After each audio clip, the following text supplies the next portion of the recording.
Alright guys, I was feeling a lot more confident before I just read that Højlund is now injured, but I also read that Fulham haven't beaten United in Old Trafford since 2003 or in the league since 2009, and the best part of all is Paulinho will be suspended for this one, so it'll be harder work without Højlund, but we can still do the job. I'm going to back United for a 2-0 win. Come on United. What's going on, everyone? Oh God, I've just heard about the Rasmus Højlund injury, so tomorrow's going to be a tough game, I think.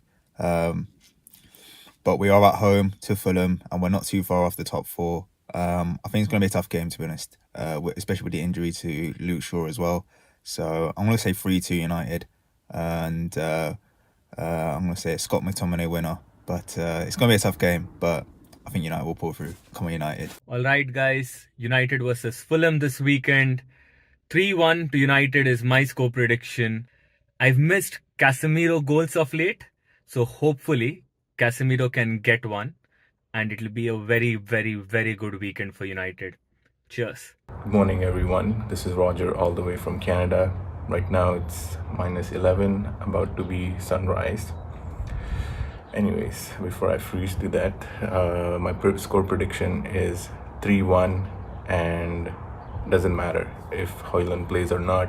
As a team, we are going to win this. Back again with PMAP predicts and against Fulham or Trafford. I'm fairly confident.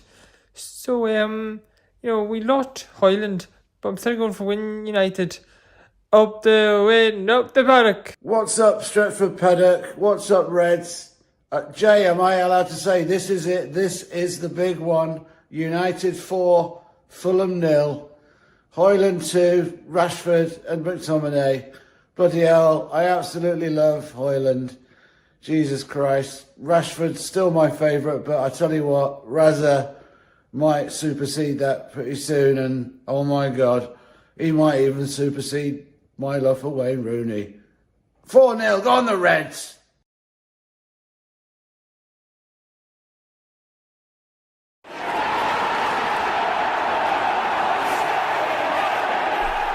Hello and welcome to Stretford Paddock. This is the watch-along. Manchester United versus Fulham. That is Jay Motti. What are you pointing to there? The microphone. I don't know what I was doing. This is the watch-along. This is the watch-along, man. Is the watch-along. This is the watch-along. Craven Cottage comes to Old Trafford. Nice. Now, it's not the first time, in your experience, you've tackled a few cottages, is it? Okay. Fair enough. What I will say about Craven Cottage, right? Do you remember when there was the Michael Jackson statue there? Yeah. I had to interview The statue, and I got some great content. No, when I was in radio, Mohammed Al Fayed gave the statue of Michael Jackson to the Football Museum in Manchester. Yeah. So I had to go and interview him. Mohammed Al Fayed? Yeah. Fuck and off. I can honestly say, right, and it. I don't mean to, I'm not dismissing people who aren't well, but it was the craziest interview I've ever been a part of. He was proper off key, and his justification for why Michael Jackson had a statue outside Craven Cottage was insane. Wasn't the truth of it that Mohammed Al Fayed just loved Michael Jackson? Yeah. There was no more to it than that, was And he there, kind really? of he kind of said something like, I know that Michael Jackson loved things, and Fulham are a thing. Yeah. So that was his kind of... Yeah. So That makes that's sense. why I've got a statue of him here. And I think it's exactly what the Football Museum should want. Because I was trying to ask him, why the effing hell should the Football Museum have a statue of Michael Jackson? It makes zero sense. And in fact, why did you have one outside Craven Cottage? And that was his justification. It was it's part of the universe, so why not? DB Cooper says Michael Jackson did like things, but when you put it like that, it makes it sound slightly sinister. Michael Jackson? No, I'm not going to do the Dave Chappelle thing about Michael Jackson because it's probably 3 best o'clock not in to. it's 2 o'clock in the afternoon. It's not appropriate. It is 2 o'clock in the afternoon, but you know what that means, don't you?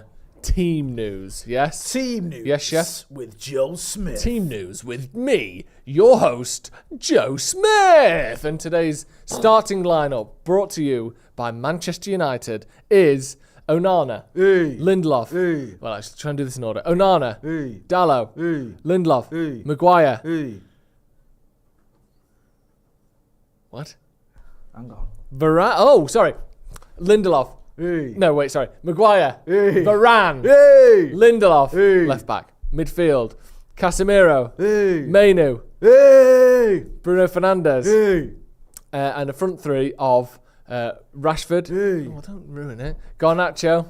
Hey! And making his full debut for Manchester United, Amari Forson. Hey! Go on, the boy. Go on, Forson. Go on, Forson. Go on, Forson. Go on, son. Good, son. Go on. Son. What do you make of that? I love it. What do you make of the fact that Ahmad is instantly trending? Oh, God. Right. We don't know what goes on. Like, I like Amad Diallo. I love the fact Amad Diallo is one of the best names to say. And he looks like a good player. But I don't believe the manager's gone in off the deep end and thought, I'm going to ignore a player who's really good and play someone who's less good for no reason whatsoever. Let's not forget, right, there was a section of the fan base, and we weren't really there, but we kind of were a little bit, I think, if we're being honest, as a channel, who, when we saw what Zidane Iqbal and Charlie Savage did in pre-season 2 seasons ago, we went, oh yeah, they've got to be getting stats. And then when we saw that Kobbie Mainoo was getting leapfrogged ahead of them, we were like, well, why is that happening? That doesn't make any sense. Look at what they did in pre-season against Liverpool, and that's ridiculous. Kobbie Mainoo's good, but what's going on there? And obviously, Kobbie Mainoo is unreal. And whilst I like Zidane Iqbal and Charlie Savage, they weren't at his level. That's the reason the manager went, well, actually, you might be good, but this kid's special.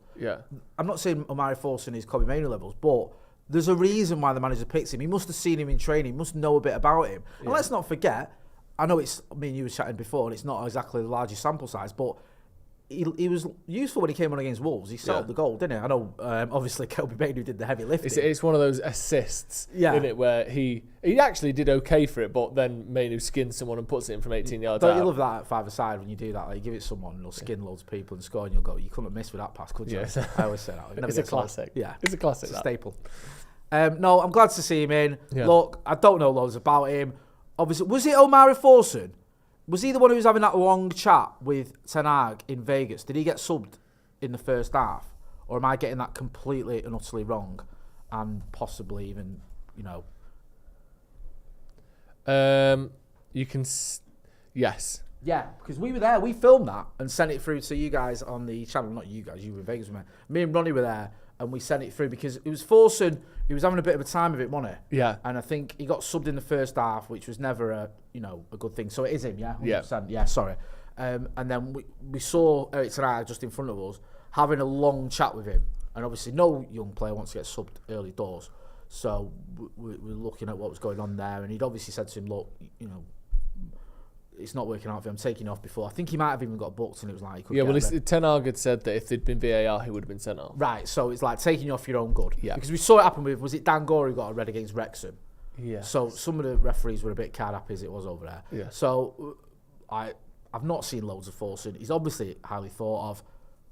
It's good to see him in the team. Yeah. I trust this manager knows what he's doing. I'm all about it, as the kids say. Yeah.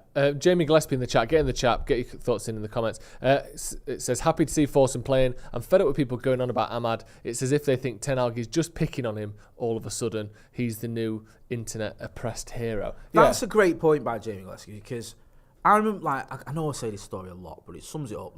Donny van de Beek was the saviour. Yeah. He was. Everyone thought that. I remember being at Old Trafford when City were beating us 2-0.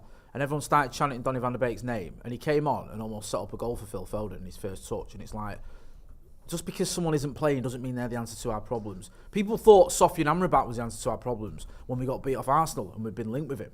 And it was like, wait till Amrabat gets here, he's going to sort us out. Yeah. And he barely gets off the bench. So, listen, you've got to trust your manager slightly. I'm guessing he's seen enough in training. I like what I hear about Forson. I like the little cameos that I've seen. Why not? Yeah. And also, like you said, all Ten Hag wants to do is win games. He's not here to ruin the career of Ahmad or he's not getting paid per appearance for Forson. He's just picking the team that he thinks is going to win. Yeah. And what else would he do? And why else would he do it? There's literally no reason for him to not play Ahmad if he thinks he's the best person for the job, is there? No reason whatsoever. So, I'm excited to see Forson. I don't want this to be a thing of if Forson, then Ahmad must be being downtrodden or whatever. Let's just enjoy the fact that an academy player is making his full debut for Manchester United. That's something to be excited about. Not how can we twist this into a travesty? There is no issue. It's exciting. It's good. The only bad thing about it isn't that Ahmad isn't playing. It's that Rasmus Højlund is injured. Also, as thoughts well, I will get to the Højlund injury in a minute because that is devastating. But we all wanted this manager to stop picking Anthony.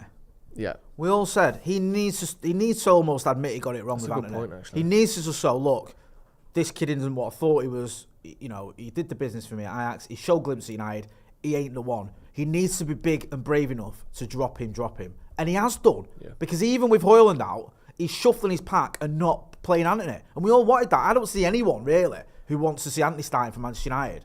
So he's done that.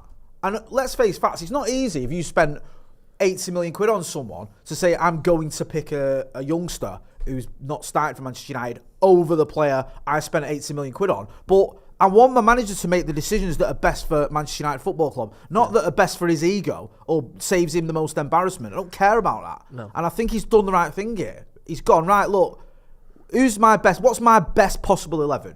Is Anthony in it? No. Right, I'm not picking him. Yeah. And I like that. That's what we've wanted. Yeah. So now he's done that. People going, what about Amad Diallo?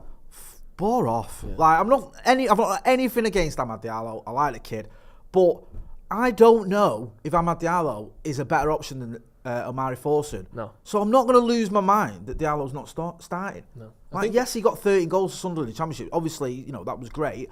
And he looked all right against Forest. But it's not like we know for a fact that this kid is the one. No.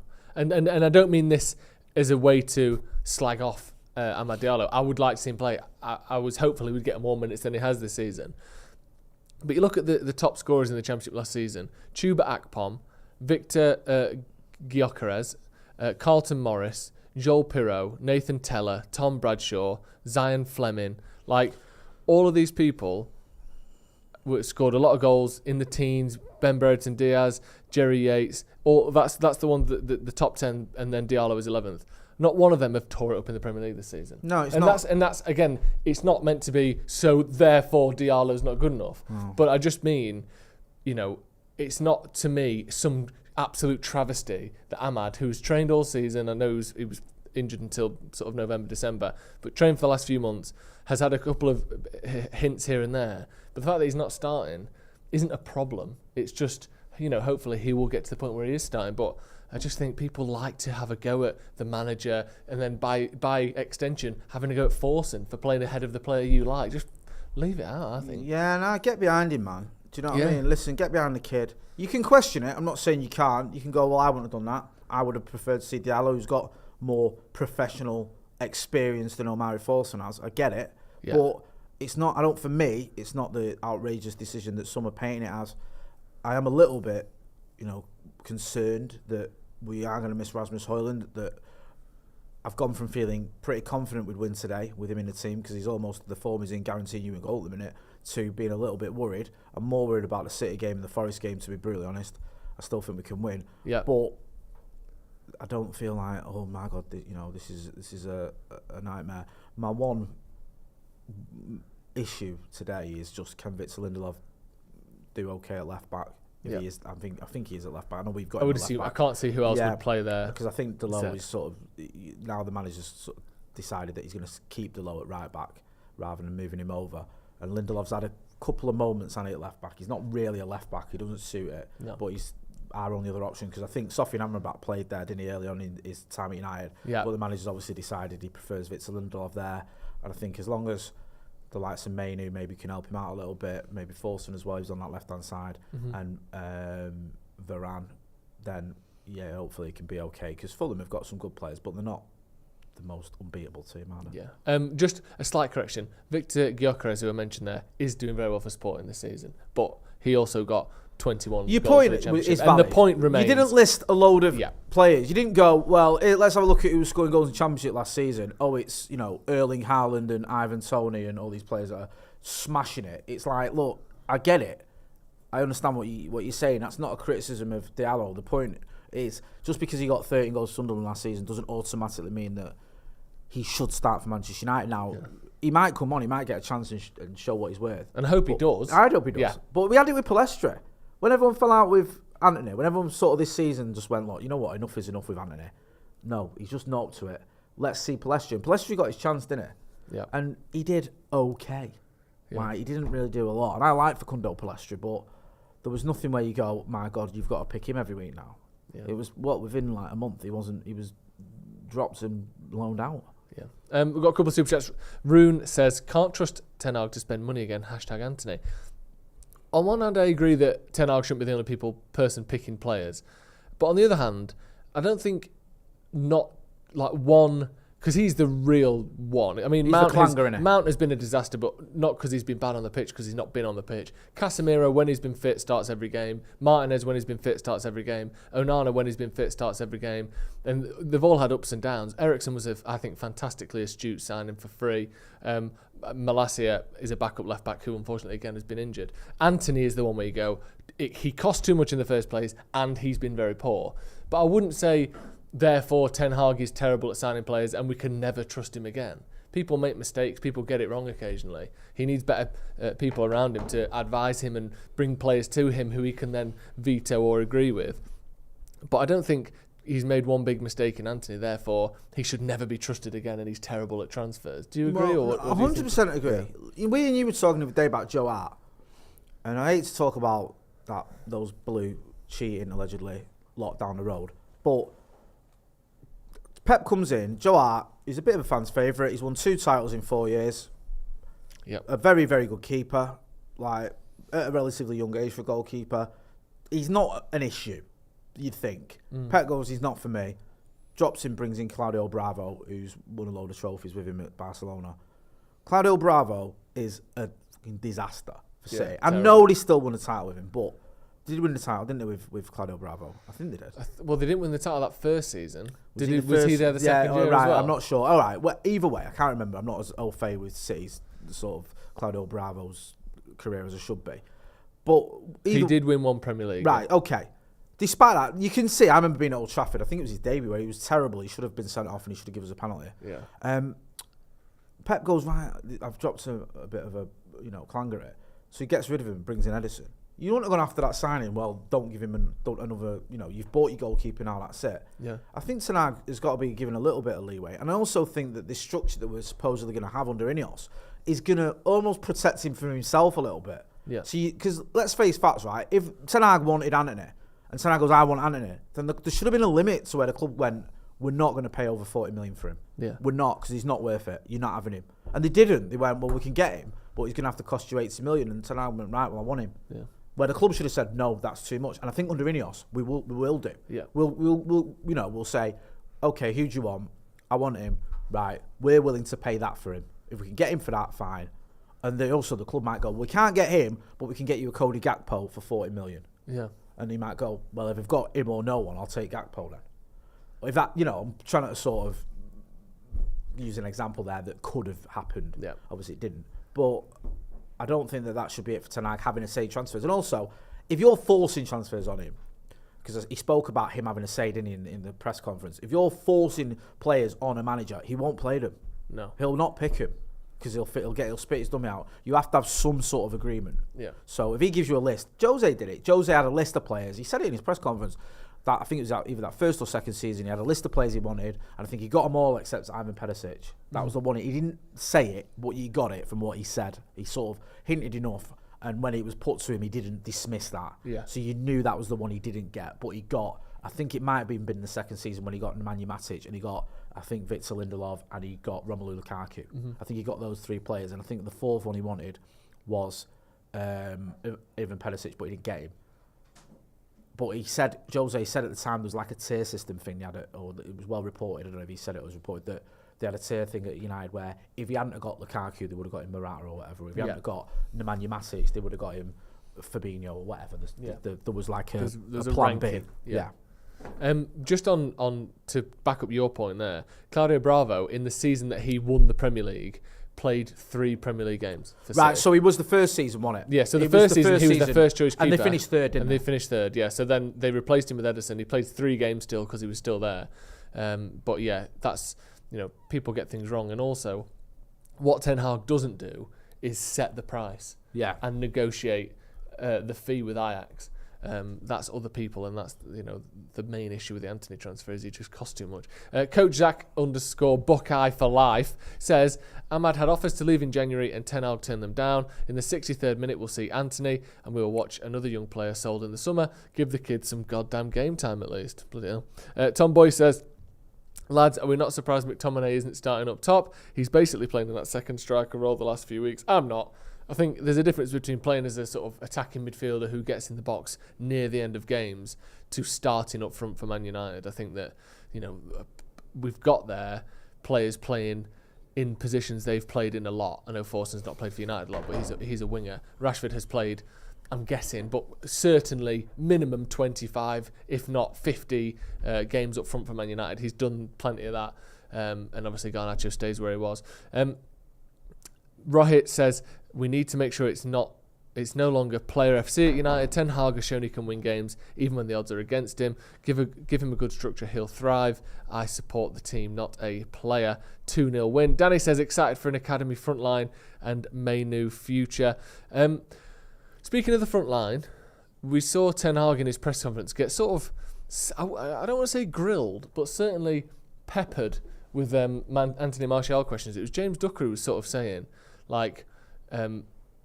why is Martial still here, basically? And Ten Hag was defending him, talking about how he did last season, and we played his best football when he was there and all that. And then James Ducker sort of said, well, he only played 25 or whatever it was of all these games. And basically, Ten Hag, he's trying to put Ten Hag in a position where he would slag off his own striker, which he's obviously not going to do. But Ten Hag did say about the injuries and that sort of thing.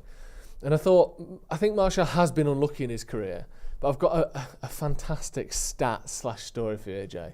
Go on. I've got what I believe this is the unluckiest and most heartbreaking career in top flight football history. Go on now. Do you know Bernd Schneider? Have you heard that name before? Bernd Schneider. Yeah. Isn't he the guy out of Juice Bigelow? No. So Bernd Schneider played for Bayer Leverkusen in the early 2000s. Right. And in the 2002 season, going into the last week of the season, Bayer Leverkusen were top of the league and they were on for a treble.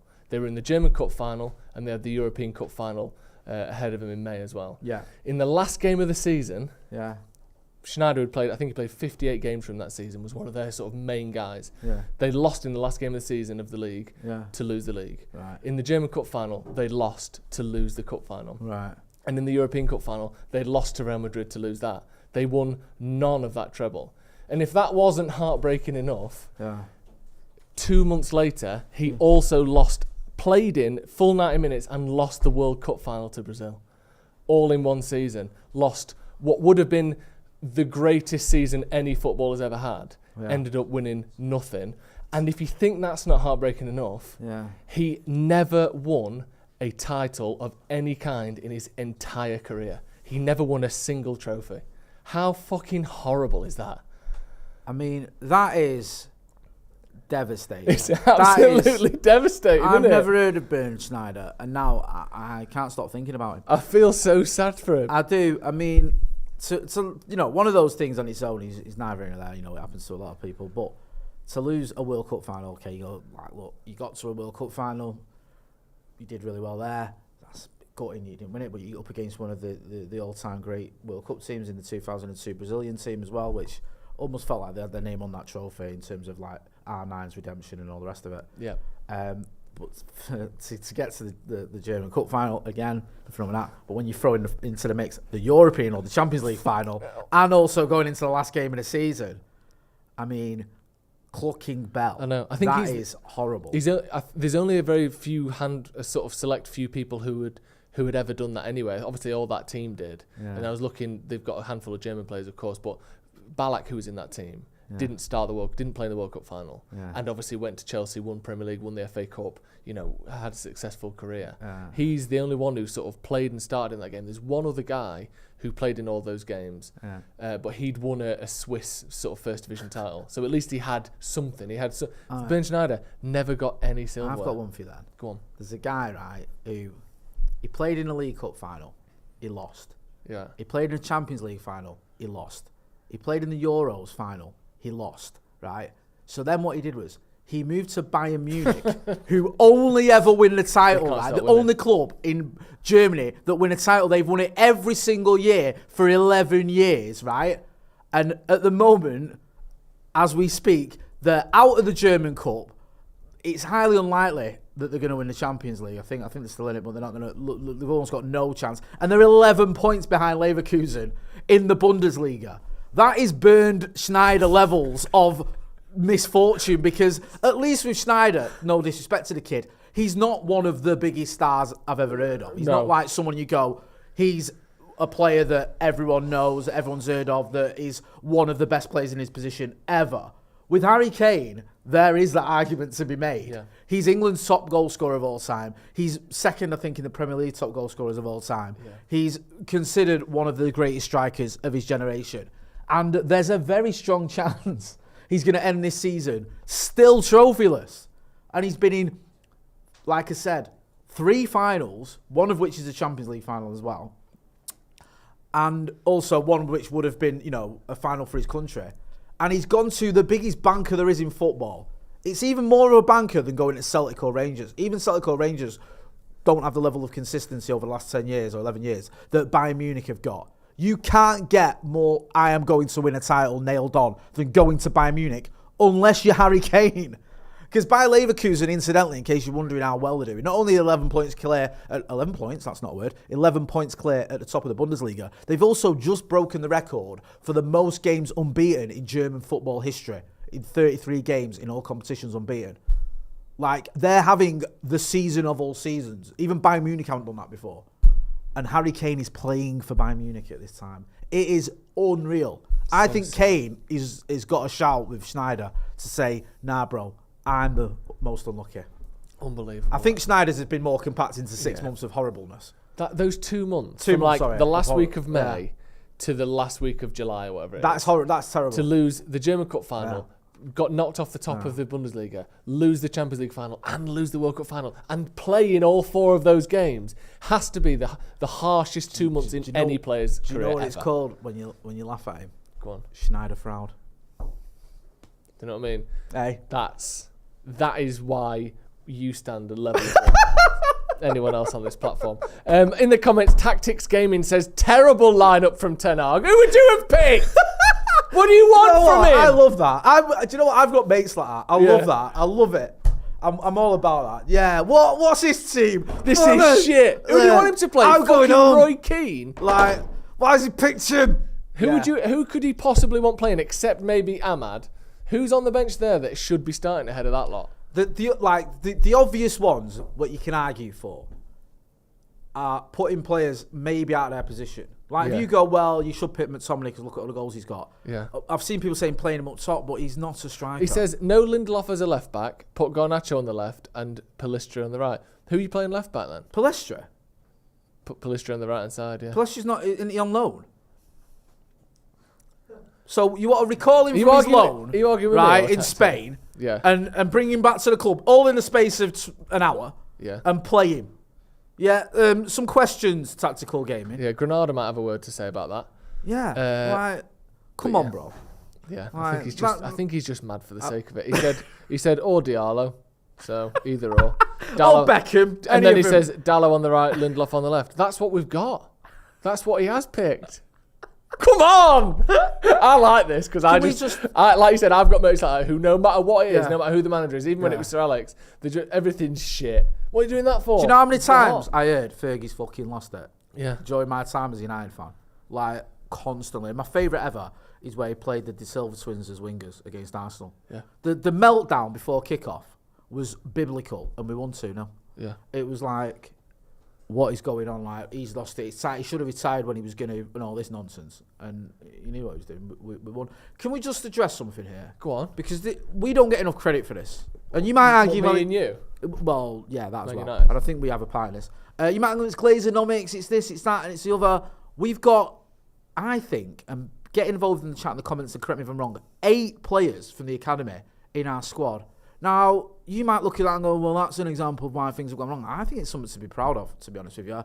That amount of youngsters, yes, we've got injuries and all the rest of it, but the fact we've got an academy where you can get some very good players if you look at those youngsters as well. Mainu's mint. Garnacho's, like, again, another top player. Rashford, enough said. Even Johnny Evans, I know he's come back, but he come through that academy. I'm having it. Yeah, come on. Well, you can't... Just because he hadn't played the whole time. He's certainly an academy player. Who else have we got in there? Willie Camboila's done well when he's come into the squad. Omari Forson's obviously forced himself into the team. Basically, I know what I'm saying. All of the youngsters who've come through the academy, getting into the first team, well done. You've done yourself proud. And we talk about United DNA and all the rest of it, and let's face facts, every United team has been different. The one constant that you think you can say is what we're about is giving the youngsters a chance, and long may it continue. Yes. YT DLE says, what channel is it on? It ain't on. If you're in the UK, it's not on telly. That's where we come in. What Jay's going to do is wear a sort of oversized kind of Elton John style pair of sunglasses that are very, very highly reflective. And if you zoom in on them close enough, you might be able to see an inverted mirror image of the entire game being played out in real time. So just wait till kick-off and invite your friends. That's all I can say about that. Bertolin Pass says, Nagelsmann want Ten Hag job. Thoughts? Right. This is where I massively embarrass myself. He's the German manager, yeah? He is German. Yeah, he's won one Bundesliga, I think, with Munich. Is this again? This is where back when that was like guaranteed. Yeah, so until Harry Kane got involved. Yeah, this stupid. So it's sort of leading to a question: is has he done enough? I know he's obviously done well to get the German job. He's a manager of some pedigree, but has he done enough to convince you he's the man? Well, that's my question. I don't know a lot about him, as you can just gathered from my ham-fisted attempt at summing up his career. Yeah, he's only ever managed in Germany as well, which is something to mention. Not necessarily negative, not necessarily positive, but just worth mentioning. He's won the Bundesliga. He's won 2 German Super Cups, which, no offence, is... I'm not counting even if he won them, or even if he didn't win them. That's like Jose Mourinho's tackle line. Yeah, and he got the runner-up in the German Cup in 2021. Completely meaningless. Yeah. The thing with Bayern is, I don't ever really like this thing. Anyone could win the league with them. But I honestly do think that anyone that keeps the players happy could win the league with them. Yeah. Like, the only reason Tuchel isn't winning is because he's falling out with people and they don't like him. I think honestly, I know this is going to sound like I'm pushing it. I think Solskjaer would win the league with Bayern because he's someone that keeps the dressing room happy. He's a manager's player, isn't he? Yeah. He's a manager's player, like the players love him. And also, he'd be ideal if they'd have got him in after Tuchel. Yeah. He'd be ideal because they're probably all a bit low. They're all annoyed, and it's just one of those like, oh, hey, what's going on? And Ollie comes in, and whereas Tuchel's been shouting at him and dropping him, he brings players back in, he puts an arm around players, he makes them all feel loved. They all respond, and then they win the last 15 games of the season to win the lot or to win the title, whatever. But obviously that's not happening. Yeah, I understand you. I mean, certain managers fit certain teams, don't they? Like that Leicester team won the league because you had a manager that was famous for tinkering and he didn't have the players to tinker with. He didn't have a squad. So he couldn't tinker, and he was quite a good manager in terms of keeping players happy or what have you. Yeah. So once he was like, well, I'm stuck with it almost with these 12 players. Yeah. I think you had like 1 or 2 that were obviously rotated, but he couldn't mess about with it because he didn't have the squad. It worked, and he also benefited from other teams not being at the levels they had been in the past. But that for that moment worked. Certain managers for that moment worked. Like you could have put, like I don't know, a Pep Guardiola inside that Leicester team, and he might not have got out of him that one season, or Klopp, whatever. What Ranieri did, because it just fitted. Yeah. I'm not saying Ranieri's as good a manager as those, so obviously he's not, but he just fitted. Some managers just fit that team or that time in a way that, obviously, going back even further, Brian Clough did with Forest. 2 back-to-back European Cups, like, for a team that was, was fighting relegation. I think in the second tier when he took them over. They've been in the European Cup 3 times in the club's history, and they've won it twice. That's unreal. Astonishing. Absolutely astonishing. Fair enough, like, some teams have been in it once and won it once, I think.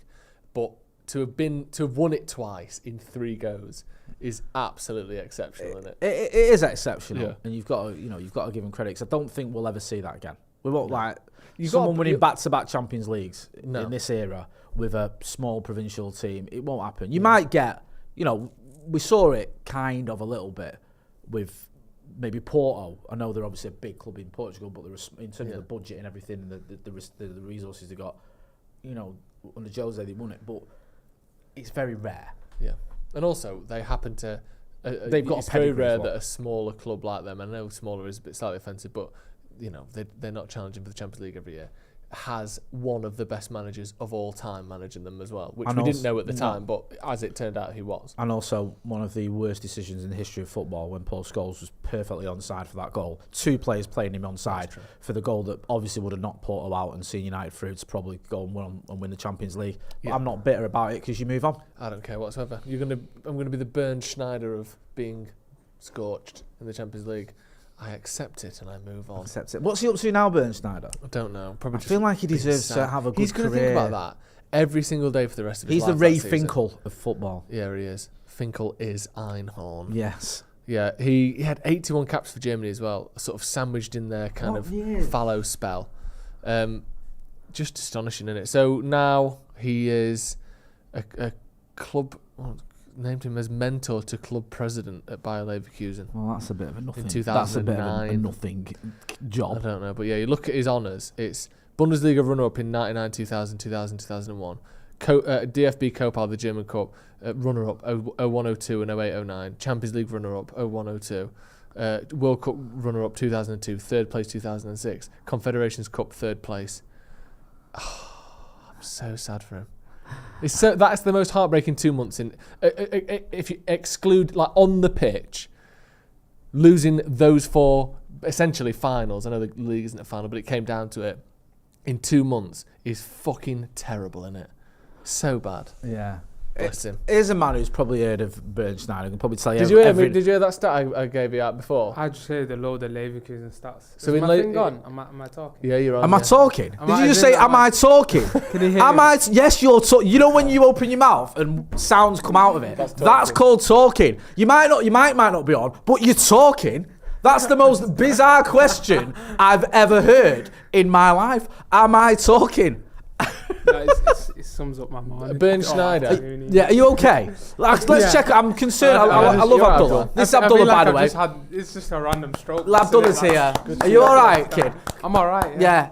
Right. I just want to clear some things up. Yeah. You are talking. talking. You are live. You're live. Right. So we wanted to ask you a question. Had you ever heard of Bernd Schneider? Before your time? Leverkusen. Yes. Leverkusen. Because you are a bit of a played for Leverkusen statty geek. in the 0102 season. I was listening in Yeah. and you were talking about the horrors that Yeah. they went through. Yeah. We're on for a treble. Yeah. Last game of the season, they lost in the Bundesliga to They lose lose the to Madrid Bundesliga. in the Champions They League. lost Yeah. to Madrid in the Champions League. They lost in the German Cup final. In And Glasgow. 2 months later, See? he See, lost. stats, He played knowledge. and Ball, he lost in knows the ball. World Cup final as well that same season. And in his whole career, he never won a major trophy. He Didn't never win won any anything. trophies.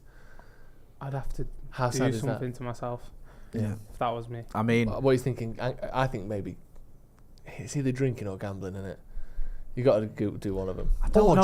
Just do you know turn what to I like marathon though? running. What Is what he- what you No, what no, you it's didn't fine. point out that I saw on his Wikipedia page though. Yes. Maybe he can take some comfort that I think his performances was in like the top assist provider or something. Yeah, that. But in that. But he might be one of those guys who's like, look, I know I did my fucking job.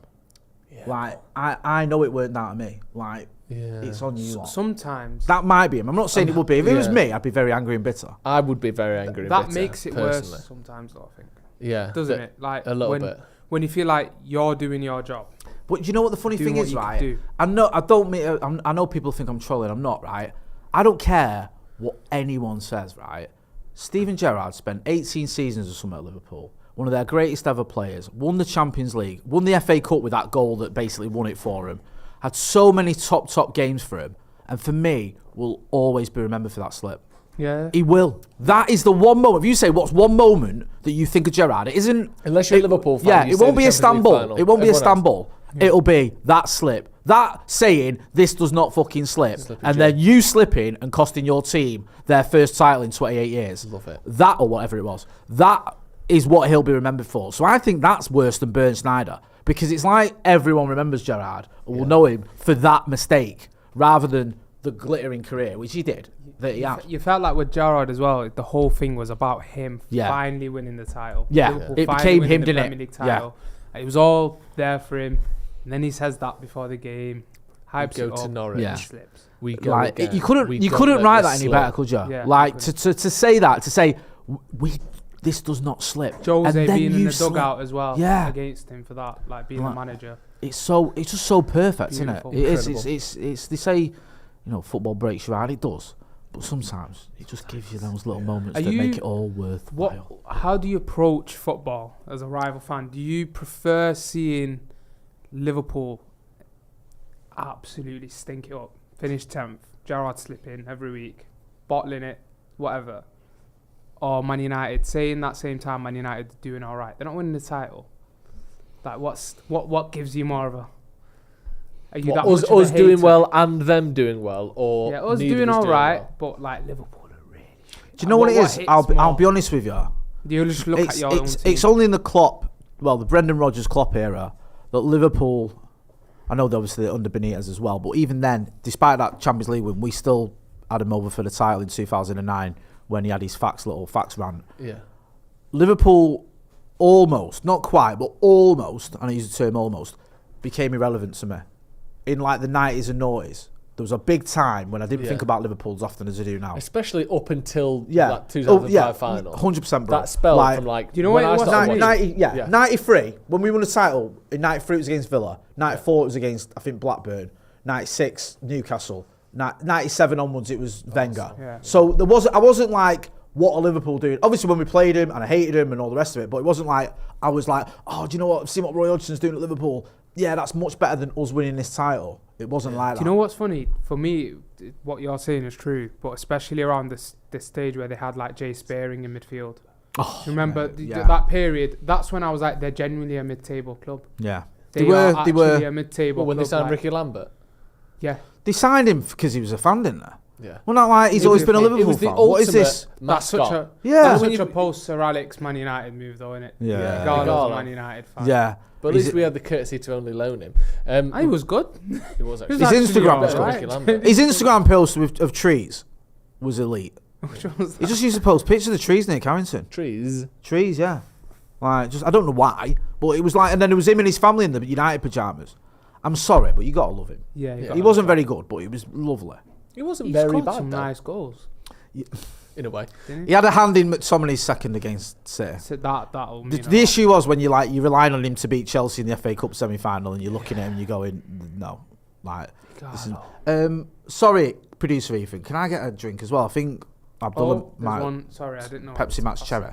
It's there, bro. You're right to stick it over there. Thanks. This is great. Thanks, Ethan. Thank you, Abdullah. Thank you, Ethan. I know that's Harry- not your job, but thank Harry you. Physique, which that Harry surname Physique? it's a blessing and a curse, isn't it? Because on one hand, it Physique encourages is you a to good be in word. great shape, but it can also be a real chain around your neck that having to have the surname Physique. Says, you. I've read new sports science on our injuries. Alcohol for when I'm a recovering alcoholic. Thank you very much. What's this nonsense? What are you doing that for? Hey, what if I'd have opened that thinking it was Pepsi Max Cherry? And what if you'd have downed Hey. it and 6 others like it, Yeah. thinking that it was Pepsi Max Cherry? And what if Jesus, if you'd have gone to the cash point Yeah, and was I ringing am. his dealer thinking it's a dustified version of Pepsi Max Cherry? Oh, you just nearly ruined my life there. Unbelievable. Yeah, he says, I've read new sports sciences and our injury studies shows if cool down after weights, you block lactic acid that recovery protein synthesizes. What? Football. What? What are you on about? Or what's he on I about? need to read you these two chats because they are simultaneously. It sounded like the you mo- glitched then. They're simultaneously the most scientific and the most nonsense Nerdy. two sentences I've ever read. Right. Right, like, let's calm. Let's listen. I'm going to read. Joe, read them out verbatim. There's 2 of them, and I'm going to Yeah. read them exactly word for word. Like, Okay. I've read new sports sciences. Our injuries study shows if cool down after weights, you block lactic acid that recovery protein synthesizes. Football in high school in 2005 to 2009 was crazy. Football in division was more ruthless in fighting under Bridge Oldham. Oh, haha, until. Oh, is this an AI bot? Like, is no. this AI is this- has a is this semblance AI? of normality. Do you know what I mean? It's Under like- bridge. What's that? I mean, there's lots to unpick there, but what's the bit about under bridge? Football in high school in 2005 to 2009 was crazy. That makes sense. Football in division was more ruthless in fighting under Bridge Oldham. Oh, haha, until. That's like Yeah. Yoda on acid, trying to fucking give you football insight. Jamie Gillespie, Harry, nailed it, mate. Nailed, but yeah, nailed The thing something. is, I sort of get what he's talking about there. Doing cooling down after weights, you block lactic acid But then that recovery protein synthesizers, I don't know what that means. Recovery Protein Sorry. Synthesizers. Wasn't that the name of your high school band? Recovery Protein Synthesizers. It was actually. I thought so. No, it was actually Fighting Under Bridge Oldham.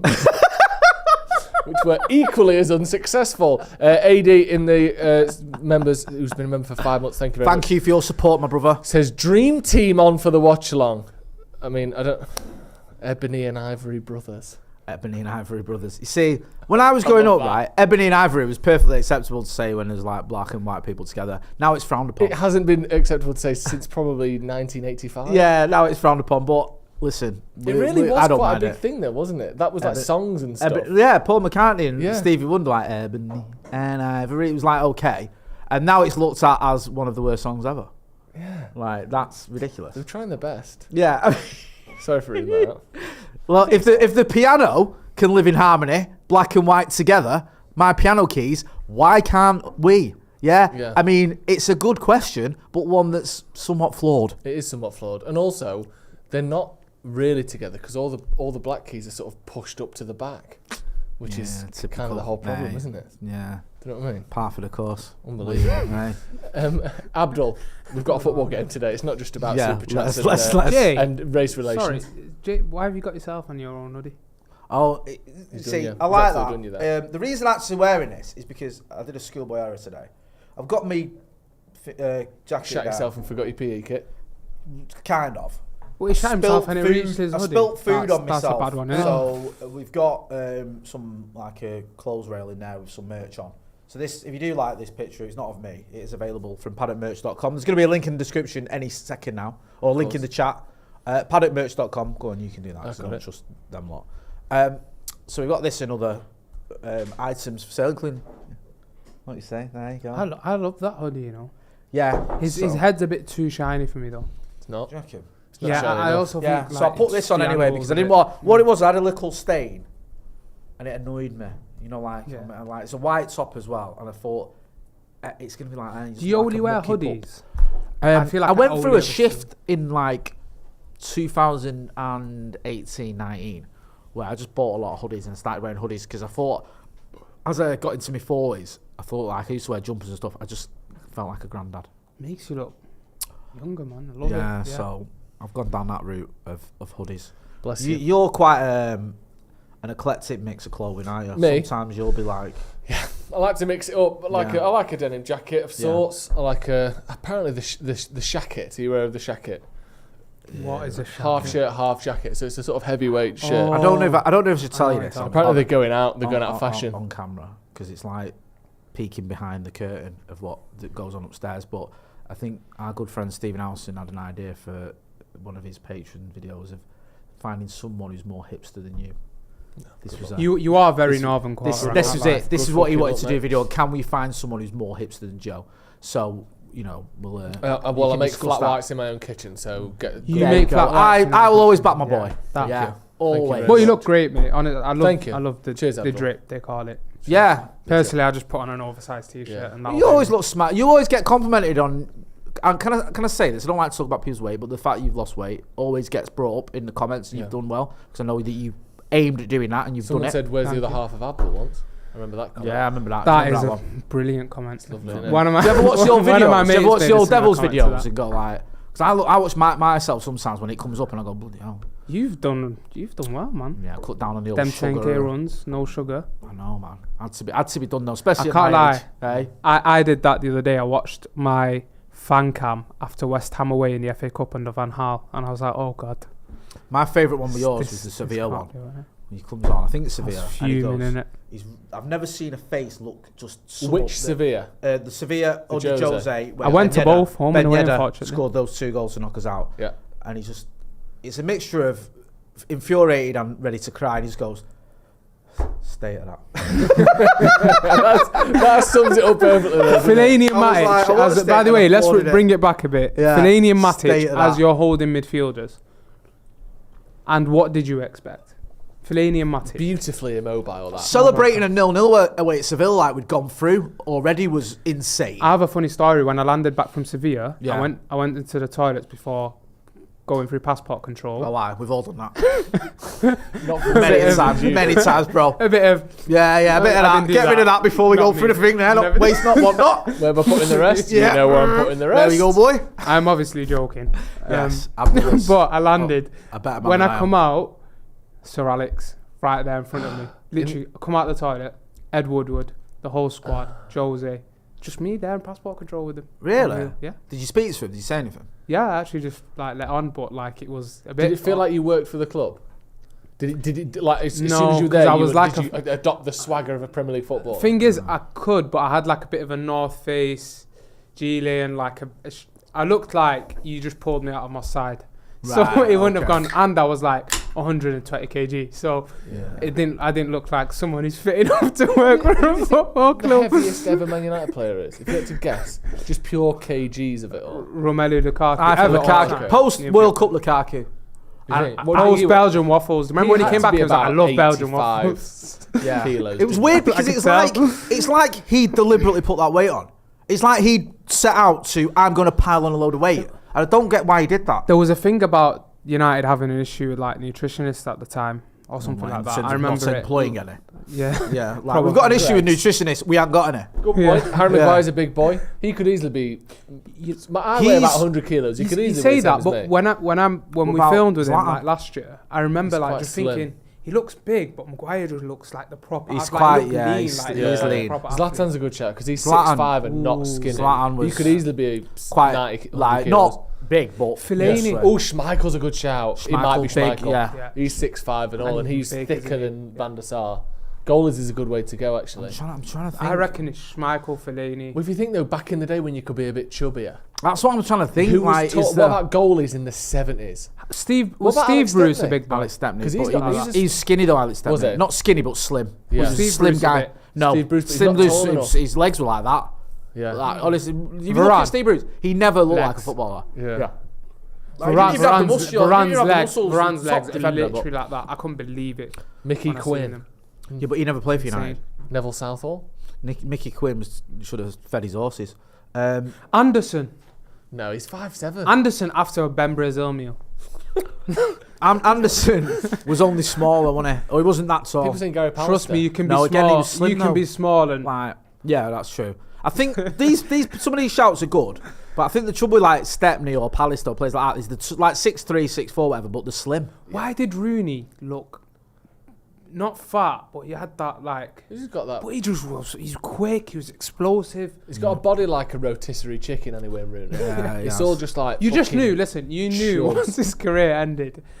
Yeah, you knew where he Did was. you see him? Yeah. So I didn't. I've not seen the whole podcast of Stick him to on Stick to Football, Football, yeah. but I love. You know, what I loved it is where Gary Neville said, He said something like, "I'm gonna stick my neck out," or "I'm gonna say it." Yeah, I'm gonna say like, "You're the best. Shamelessly- You're the best yeah, striker I ever played with." And he went, Shamelessly best strike. What? yeah, he went, "Why are you sticking your neck out saying that?" Yeah. Like, that's not Some a outrageous controversial. statement. Yeah, it's not a controversial Who point else thing would it be? to say one of the greatest strikers ever is the best striker you've ever played alongside. Yeah. Like, what are you on about? Yeah, so I like that from Wayne Rooney. Are there any other United suggestions? People saying Alan Brazil, but he's not no, tall enough. he wasn't, and also when he played, he wasn't. Unless that this big. person is morbidly obese while they're playing, they have to be 6'2" or above. Yeah. That's the best way Yeah. to I add reckon weight it's to Zlatan. someone's I like frame. the He's a Zlatan big, shout. tall guy. Zlatan's 6. What is he? 6'5". I think Zlatan, it's Schmeichel. between I like that. Zlatan, Schmeichel, and Lukaku for me. Although Lukaku's only 6'2", 6'3", But he was big. but he bro. was big. So I think Zlatan, my money would be on Schmeichel. He could easily have been 16, 17 stone. I feel like Zlatan was super. because he lean. wasn't skinny either. Schmeichel. No, he's quite. He wasn't fat, but he wasn't skinny. Luke big. Shaw.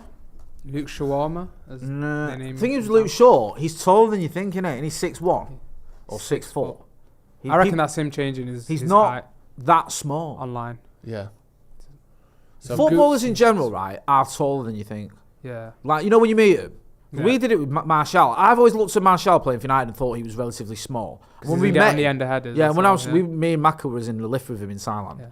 and I turned and realised it was him. At first, I didn't notice because I had my head down, and he's like, I'm just under 6 foot. He's taller than me. And you think Yeah. actually he's not small. Yeah, He's footballers. a tall man. We've got a comment from the producer that says Chris Samba. When did he play for United? What Right, year was I'm that? glad to say everyone's paying attention. The question was about United. So far, we've had Mickey Quinn in the comments, and from our own production team, Chris Samba.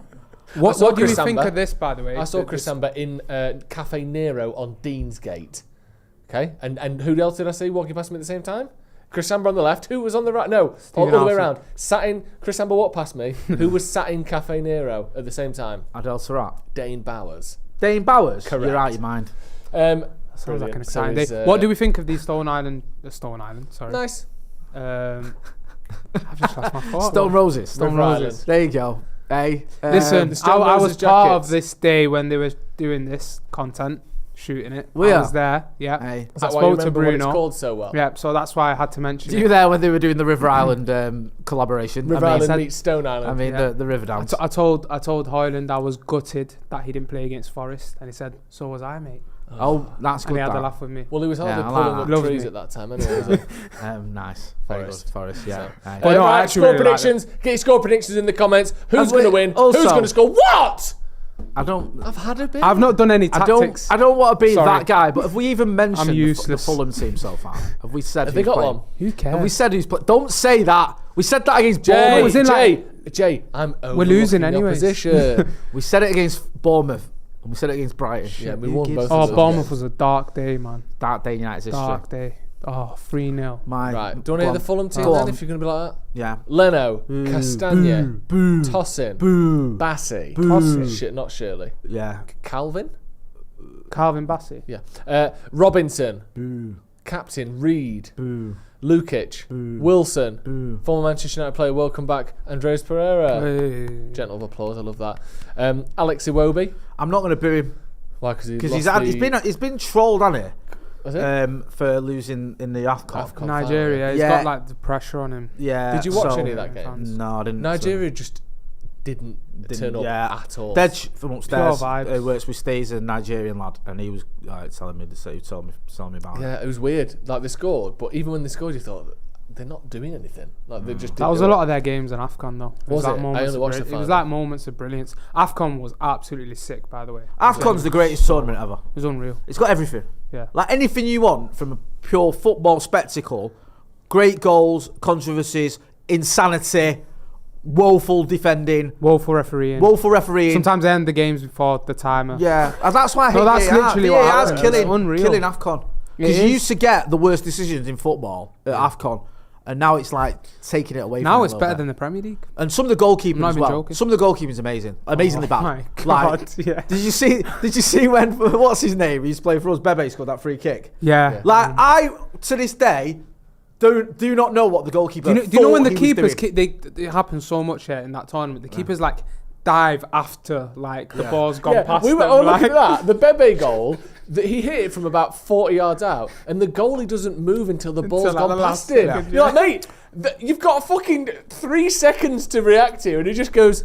And then the last second dives like out the way. Moon is up front as well for Fulham. We're about to kick off. Get your score predictions in the comments. Abdul, score prediction. 3-1 Manchester United. 3-1 Forson, Manchester United. Marcus Rashford, Casemiro. Love that. Thank you very much, Abdul. We'll be back to you as the show goes on. You can So stay there. Steve, you want to go and smooth round there? You can If do. you want to schmooze with the If you want to producers, smooth with there's the no problem production there. team, you can do, and we'll bring you back in a bit. Go on, I 3-1. don't want you to hurt yourself. Serenity or Serenity in the Serenity comments says 2-1. Karam Shoka says 2-1. Gordy says Garnacho needs to turn up today. Last chance saloon. It's not. But Okay. we had Sam Carter from the Architects on last night on the Brew. Yeah. Absolute top bloke. Big fan of him, and it was great to have him on. Just because he's always sort of supported us as a channel as well. Yeah. And you forget how big that band is. He was saying he went down to Carrington. He met Bruno. He met all the players, and he said to Bruno, "I hope you score against Fulham." And Bruno said, "I hope so too. I need a goal." Yeah. So I think he does. might be pretty accurate there, to be fair with him. Yeah. So what did you say? Score prediction? Have you said? I can't remember what I said on the preview. I think I might have said 2-0. Yeah. Can't remember. I said 3-1, but I'm going to change my prediction. That was pre-knowing that Hoyland was injured, so I'm going to say 2-1. Man on! Shit. That Mainly mainly got dispossessed there. I'm going to say 2-1 United. I think we'll concede, but I've got a feeling we're going to get a couple of goals. The problem is these injuries are just sort of like chipping away, aren't they? Like 3 games ago, you had... But it's forcing pretty on the much a right, full isn't it? Is it strength forcing on the right? So far it is, yeah. But now, like, Shaw's gone, Martinez has gone, and then the goals in Højlund. This is what we were saying the other day about United's XG and United's all the stats basically in this run of form. A lot of them are very similar to how they were in the 5 games before that, except Højlund scoring every week. I think, I remember Steve saying this a little while ago, so I'm not going to pretend it's a completely original thought, but I agree with him. I'm beginning to think that Ten Hag's getting next season almost regardless. I'm beginning to think that just from the noises we've heard, that don't tell you a lot, but the noises we've heard, the comments from Sir Jim Ratcliffe, and also the amount of injuries and the fact we didn't do anything in January, they're going to go, look, this season is basically a bit of a write-off. Yeah. We're giving you another season. I'm not ITK, I don't know, but I'm just getting that impression just because of loads of little things that are adding up to me to make me think Ineos are going to go, look, we'll give you a chance under us. And just on that, so Jim Ratcliffe was quoted, I think it was to Dutch media. Yeah. I saw the video earlier today. I'd seen the quotes in the past, but I saw the actual footage talking about. Essentially, they said to him, is Ten Hag safe? Do you have full confidence in Ten Hag? And he sort of skirted around it a little bit, but he said, look over the last 10, 11 years, no manager has done well. And we've had some very good managers in that time. Do you think it's just down to the fact that the managers are all shit? Or basically the structures haven't been there for United to succeed? And then they said, so does that mean that Ten Hag is going to get a chance? And he said, well, we need to get everything else sorted first.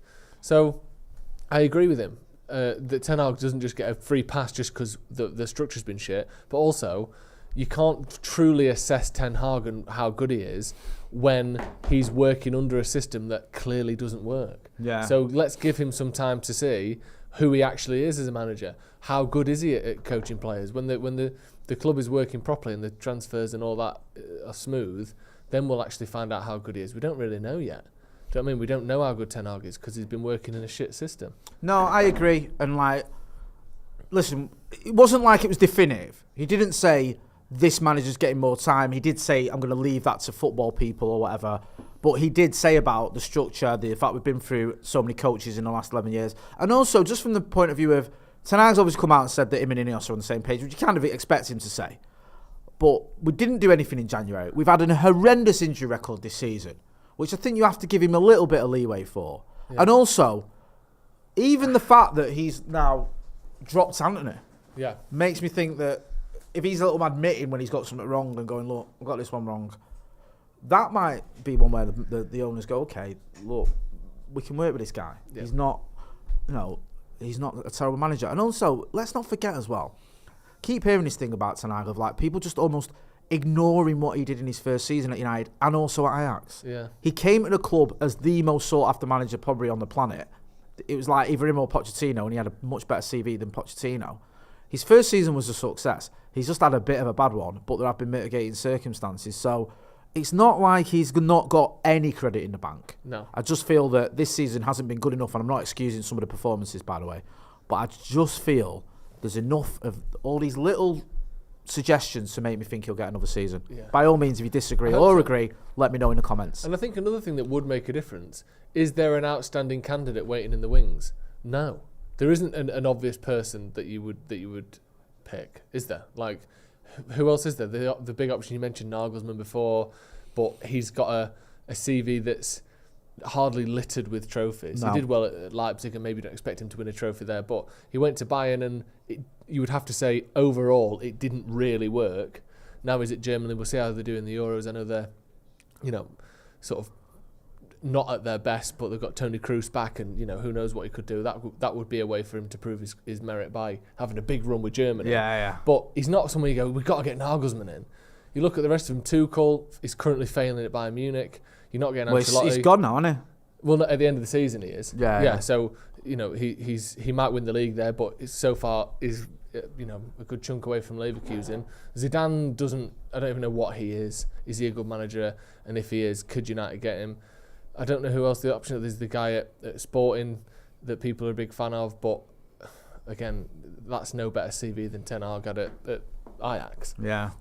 I don't know. There's just not a whole load of options who haven't got fails. No, I get your point. I mean, look, like you say, some of these managers, like you mentioned, could turn things around drastically before the end of the season or whatever, or do something that makes you think, wow. but it's highly unlikely.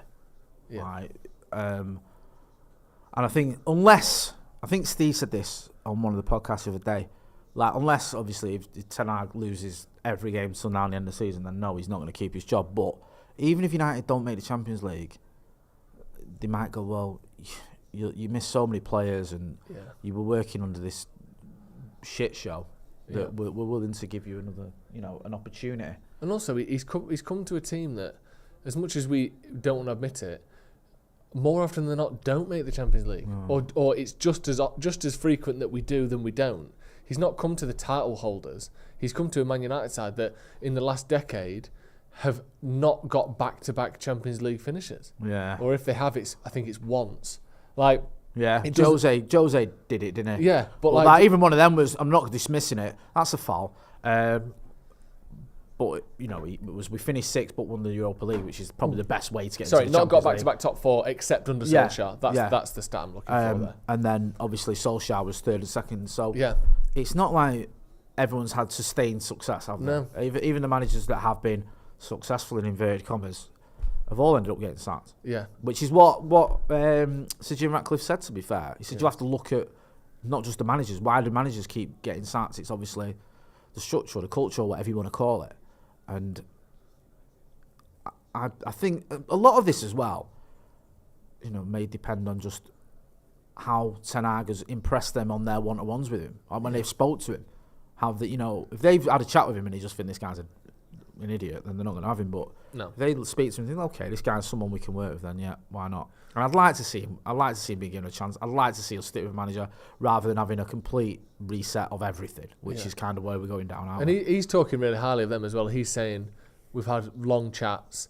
We agree on how we want to take things forward. I'm very excited for them to come in. I know he's not going to say no, but you see it in the past where sometimes those initial chats don't go well. No, especially I think not necessarily at United, but it's not uncommon for a manager to immediately lose the trust of the new owners. That happens fairly regularly, and that doesn't seem to have happened, which is good. Well, you saw it, didn't you? You went back to Thomas Tuchel, I mentioned earlier. Him and Todd Burley just never hit it off. Yeah, like perfect immediately, you could tell. I think, was it Burley who wanted Ronaldo and Tuchel was having none of it, and there was obviously an issue then. It almost felt like he was waiting until it was acceptable to sack him. Yeah. Which was a pretty disastrous move if you look at how their season panned out. Yeah. Stevie H says, what do you make of rumours of Ten Hag being replaced by Thomas Tuchel? We just covered that. it. Yeah, I mean, like you were saying, he's having a bad stinker in idea. at Bayern Munich, and I think he's done in it. He's a weird manager, Tuchel, because he's got some exceptional highs on his CV. That's exactly what that Champions League with Chelsea is phenomenal. I know he's got a couple of leagues as well in France.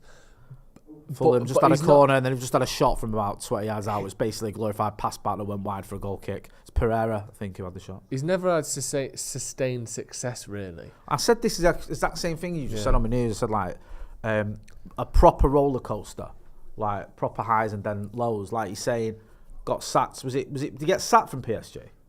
I don't know if it was agreed to disagree kind of thing.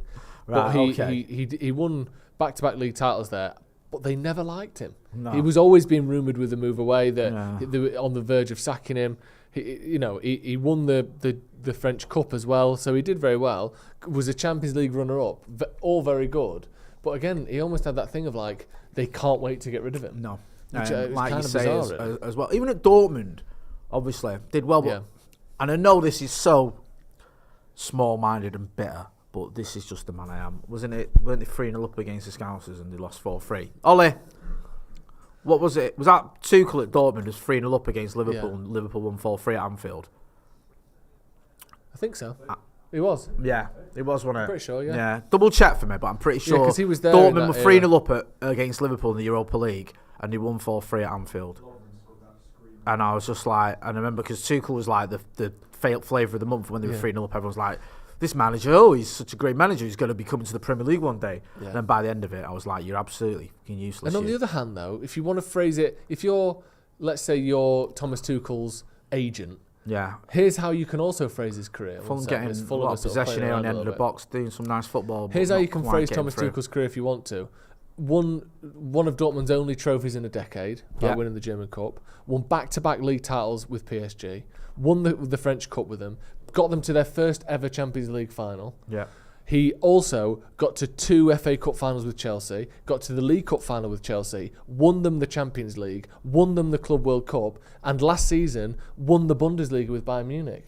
If you look at it from that angle, it's a phenomenal record. Whereas you could say he lost 2 FA Cup finals, lost a League Cup final, failed in the league at Chelsea, never truly was loved by the fans at PSG, and didn't properly challenge Bayern Munich and take any of their dominance away from him at Dortmund. He might just be unlucky. He might be very good. Because he's like, you look at all the finals and stuff, and Chelsea was shit during that period. He got to 5 finals. Yeah, I agree. I just think no matter how you look at him, whether you rate him or not, I don't think there's any argument that he's a long-term type of guy. Yeah, I don't feel like it, does it? And I feel like you have at least to pretend to want to be aiming for long-term. Yeah. Like, if your appointment might not be the greatest manager, but you can at least go, look, we're thinking long-term here. This manager is a long-term appointment. So let's say, I know it's never going to happen, but let's say, for example, for whatever reason, let's say the wheels came off a little bit for Alonso, or even if they didn't. Let's say you got an Alonso in. You might not saying I want him or he'll come, because he won't, and we won't go for him. But you could get him in and you could say he's a young manager, he's up and coming, we're looking at him as a long-term option. Fulham here, Iwobi! Oh, he I'll tell you what, he hit that wide there, but go on, I know what you're going to say. First 30 minutes, United have been shit. Yeah, we have been terrible. We can't hold the ball. I don't think we've had a shot. We don't look dangerous at all. And Fulham here, Iwobi didn't really get hold of that. He's hit it into the ground from about 20 yards out. Like, we've looked bad this first 13 minutes. Fulham aren't dominating by any means, but United haven't done anything. And Mainoo's been fouled a few times already. That's another one there. But yeah, United, shit so far, if I'm honest. No, I agree. Who's the referee today? Not sure. I'll have a look.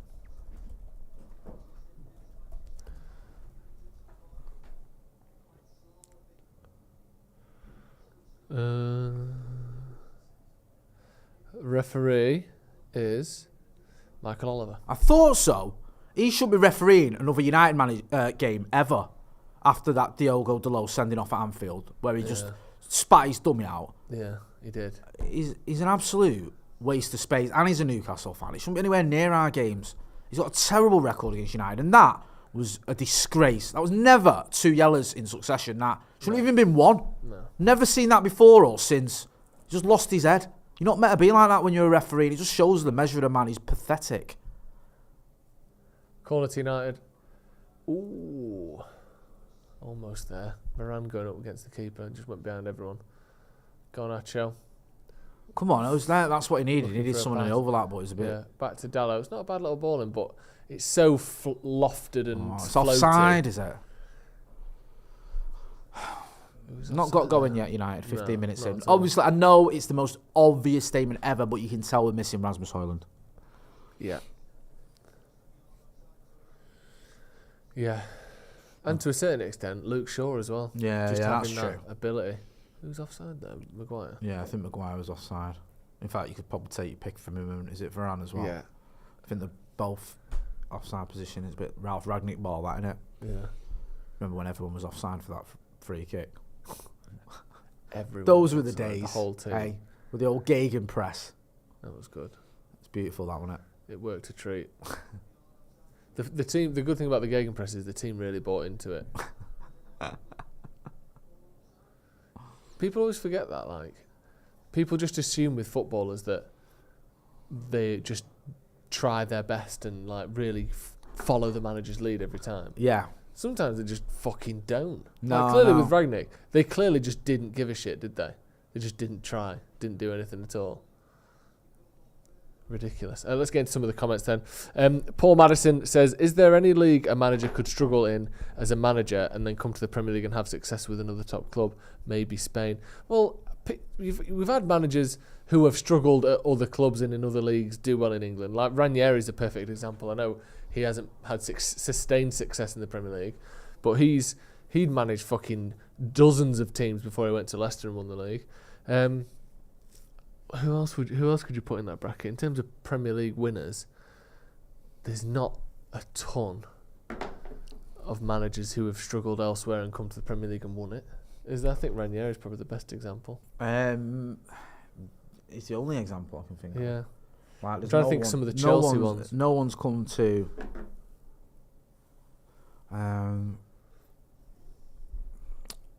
I can't. I'm struggling. Yeah, I don't think there has. You can look at maybe Unai Emery, but he didn't struggle in Spain, did he? He just didn't do that well at Arsenal, and he's doing very well at Villa, but they're not challenging for the title, are they? Resonating Silence says Rashford brace ? I'd love to see that. Yeah, me too. Christopher Cox says Casemiro is a thickums as well, but I don't think he's tall enough to. No. He's another one who's probably taller than you think, but not that tall. Like, not tall and big enough to be our heaviest ever player. Yeah. Like, you've got to be sort of 6'3", 6'4", and big. Yeah. I feel like he's just maybe 6 foot and big. Yeah. Next question, then, the one that obviously goes along with that. Yeah. Who do you think United's lightest ever player is? Get your thoughts in the comments. Who's the lightest ever player? I mean, immediately springs to mind is Juan Mata. Tosic, I was going to say. Zoran Tosic, yeah. How tall was he? Juan Mata's a good shout because he was small and skinny. Yeah. Tosic is 1.7 metres, which is about 5'7", 5'8". I've just sent you a message. I don't know if you've seen it on WhatsApp. Yeah, he's a good shout, Zoran Tosic. Get your thoughts in the comments. Who's United's smallest ever player? Angel Gomez from Abdullah there. That's a very good shout. He's small and small. Yeah. Isn't he? Yeah, he's getting a lot of praise in it. Was it Ian Wright was talking about Angel Gomez the other day? Is he still at Lille? Saying how well he's been playing and all the rest of it. He's another player though that obviously he's done well since he left United, but I don't think that would have worked out for him if he just stayed at United. I don't know if he'd have got the minutes he needed to develop. Yeah. Because players need minutes when they're at them formative years as well. Yeah. And I don't know if he'd have been playing week in, week out at United. Yeah. Whether it would have worked out like that. Because 36 league appearances for Lille last season. That's what I mean, That's what you're saying. That's it, innit? He's getting those minutes. I don't know if he'd have got him at United, and I don't know, even if he had been playing, if he'd have been at levels you want him to, so he probably ends up getting dropped. Certain players just, they're very good, and I loved Gomez when he was in the academy. Yeah. But perhaps they're not quite ready for United, because it's United, whether we're struggling or not, we're still one of the best teams in the world in terms of like overall, so it's not easy. Ooh, good corner that from Bruno. It was Bruno a dangerous there. corner. Oh, come on, you should be better than that. Fulham are counter-attacking here now, and they've still got away with it. Oh, good cover by Kobe Mainu there. In that position that we've seen a lot of teams score against us from, where we're pulling it back to sort of penalty spot-ish. But again, Rashford, he just gets there before Rashford, doesn't he? It really looks bad, but it's not his fault. No, but what he should actually just do is realise he's not going to get it and go with the man rather than, I'm going to go for the ball anyway, and then when their player inevitably gets it first, I'm completely out of the game. He sort of pretends to do one thing to avoid having to do the other. Trouble with Max as well, there's always a spotlight on him. Save there, that was a great save by Andre Onana. Corner here from Fulham. I'm trying to see who it was with the header. I can't even see. It's a good header, good save, and then it bounces off the Fulham attacker, but he don't really know much about it. Yeah, I think that's Muniz, isn't it, with the header? Oh, it's a good big save from Onana there. One you'd probably expect him to make, but it's not easy. Does enough as well. Yeah. Could maybe, like you said, he palmed it back into the middle a little bit, but I think the angle that it was coming in at, it would have been hard to get it further wide. Because it wasn't just get rid of it. Just save it, basically, okay. Which is what he does. It's between two there. He's unlucky there, Garnacho. He either needs to hook it more and get it to Forson, or play it flatter and give it to Rashford, but he sort of puts it in between to the Fulham defender there. But yeah, United looking very, very slow. Looking poor so far, really are. Not got going at all halfway through the first half. I mean, I get it. You're chopping and changing this team constantly. Doesn't help. But still, not good enough. Yeah, I agree. Did you see there was an article in The Athletic about Dean Henderson? He's been dropped. He got dropped in from Palace for the new managers come in. I think he dropped him for the first game, yeah. And it was just sort of analysing his performances and that, and just saying he's struggled a little bit. Yeah. Dean Henderson, it's just a weird one, because I know hindsight's a wonderful thing, but he didn't want to stay around at United and really fight for his place, did he? He just sort of gave up straight away when. Even before Ten Hag got there, he said I didn't want him to see me because he might end up liking me and wanting to keep me, but I didn't want to be second fiddle and all that. And you just think I can respect that when you need minutes and stuff. I just think he went about it the wrong way.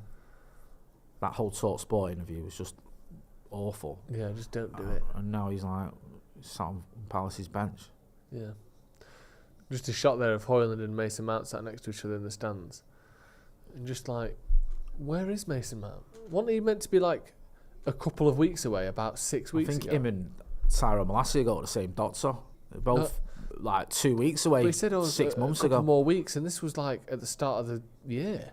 Mason Mount, what the fuck? Where is it? Oh man, just such a.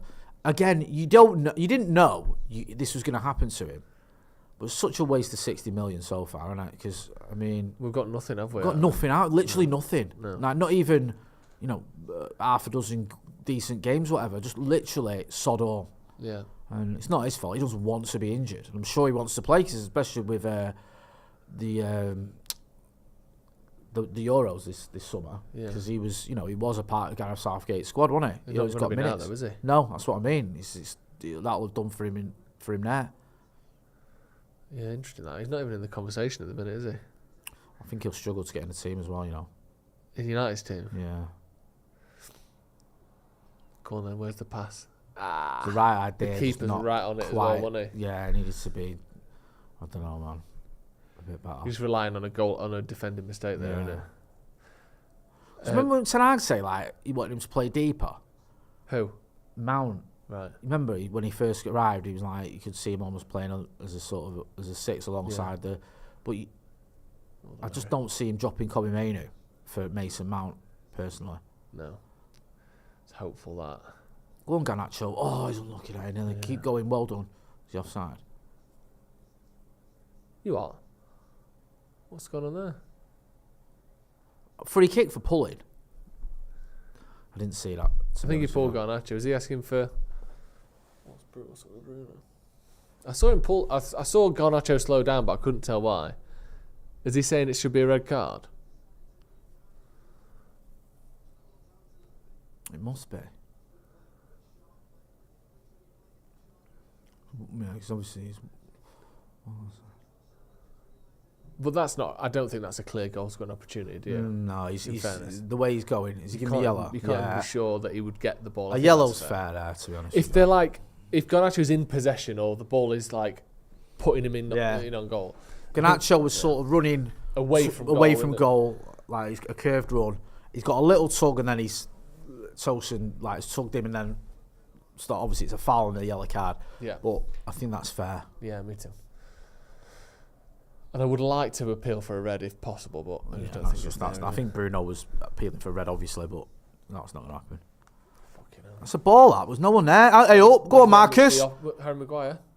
Oh, that's a bad ball, that. He's got the Garnacho. Oh, Garnacho with a shot cleared off the line. Surely off. Force. What? Oh, we're all over the gaff here.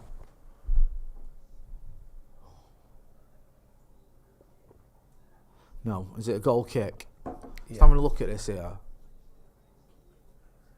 Just couldn't quite get through, could he, Rashford? I don't think that was the best ball from Maguire to Garnacho, to be honest with you, because it was a 2-yard pass and he made him work for it. And then, I think it's Maguire ends up having a shot that goes over. Is that going in? I can't tell. Maybe. Yeah. I mean, the defender's cleared it. He's done the right thing heading it away, because you wouldn't have just left it. No. A bit better from United. At least it's something. Yeah. I don't really think we've tested this keeper yet. Go on, Forson. Keep going, son. I thought they were going to smack into each other, them two. Yeah, look a bit better last few minutes. No, go on, Delon. Well done, son. Lad. Now what? Not that is what. Just put it out for a corner if you have to. The low there. You know what I mean? Yeah, he's taking too many chances trying to play the ball. He ends up giving it away and they get a cross in. Like here, there's nothing on.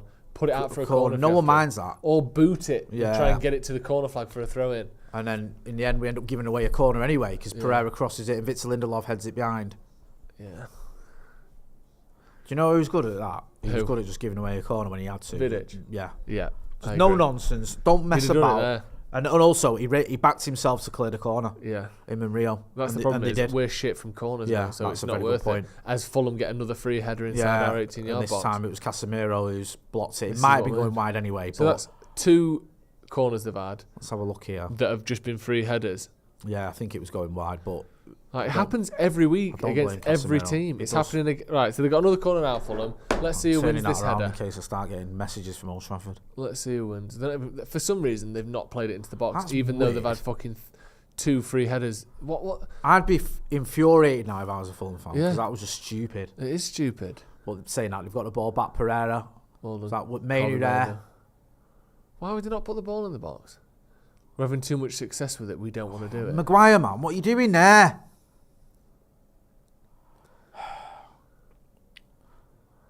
Well done, Casemiro. Oh, but he just couldn't get it out of his feet. Fucking hell. Bruno as well. Bloody hell. This is like the worst football towards the end of all this time we're playing at the minute. People panicking, just chill out. Like, we have to get it forward so quick. Like, in that situation, Maguire if there and isn't a Bruno forward there, pass, just both pass giving it it away. backwards. Yeah. Keep the ball for a Just minute. silly, that man. I'm scared to keep the ball. I know Ten Hag emphasises being direct and stuff, but That was just panicking, wasn't yeah, it? you can't Maguire just play did it. He someone just through if it's played a not on. blind ball that they picked up, and then Bruno did it as well. 2 of your most experienced players. Right, yeah. Now's a chance to be direct.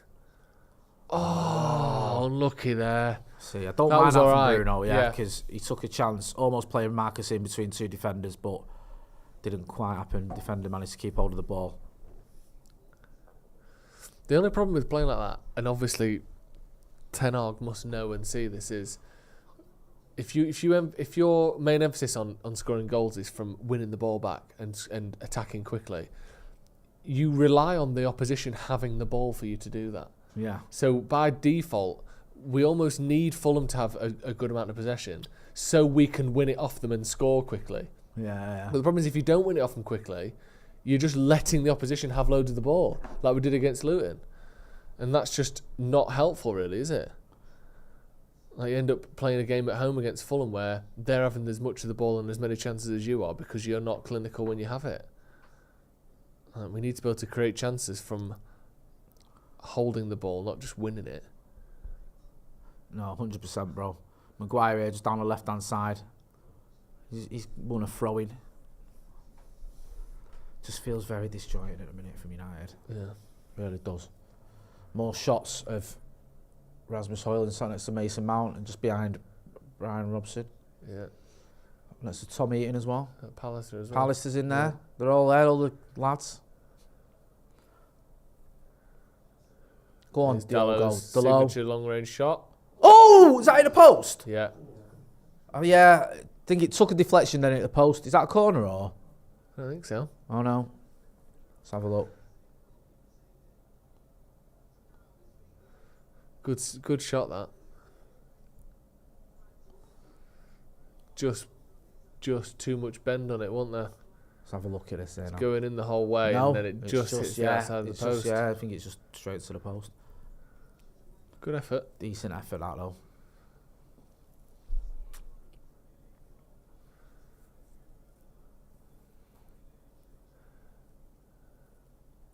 Well done, Harry.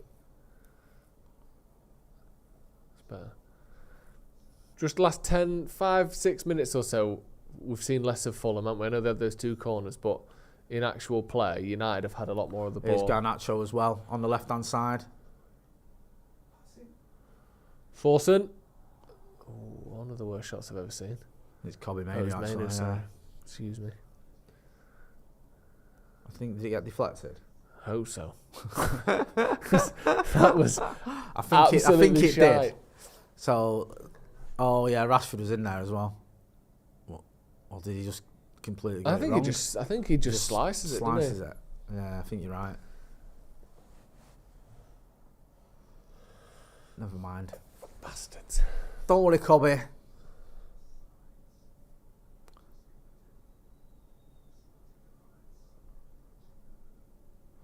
Yeah, looking a bit better though. Yeah. And a good pass like that, and they're like on our defence here. Here's Andreas Pereira breaking through. Give it a Iwobi. Just inside our area. Oh. Lindelof got spun Oh, there. they've hit the post. Fulham hit the post there. If you're not watching the game, it's sort of what we've seen from Lindelof over the years, which is someone just sort of bodying him out of the way. They just step across him, and Lindelof kind of falls for the bait a little bit, gets pulled out of Muniz, position. is it Muniz? Yeah. Muniz, yeah. It's not poor from Lindelof, but you know what I mean. He steps in and just gets turned, and then he's gotta Muniz do better, just hooks it and hits the outside of the post. I don't think Onana had it covered. If that was going in, it was going in. No, wasn't it was. And if it does go in, then you're looking at Lindelof and you're going, It's raining. Bro, come on. It's raining at Old Trafford. It's been on and off, hasn't it? Is it? It was gorgeous weather all morning. It's like rainbow weather today. It's like, we're not one of them ones. What, Zippy Georgian Bungalow? Exactly. Nice, good reference. I like Thank that. you. Do you know what I mean? Where like you keep having like it's showers, sunny, but and then it's a bit literally sunny raining at the same time. And then like you said, it's classic rainbow, isn't it? It's the two things you need for a rainbow: sunshine and rain. How come that you don't have a rainbow in your bathroom when you have a shower? What do you mean? What? How come you don't have? What's different between sunlight and bathroom light that having a shower doesn't create a rainbow, but having the sun and rain does?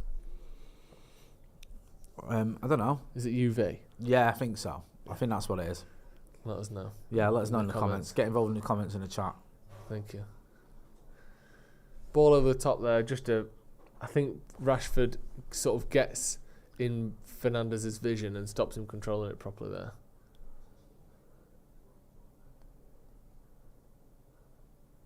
Throw into United. See if anyone in the comments knows why you don't get a rainbow in the shower. Hard light versus soft light, that's not enough of an explanation, I'm afraid. It's the size. It's always the size. Atmosphere, air pressure. There's a lot of question marks at the end of these. Someone tell me the answer. No one knows.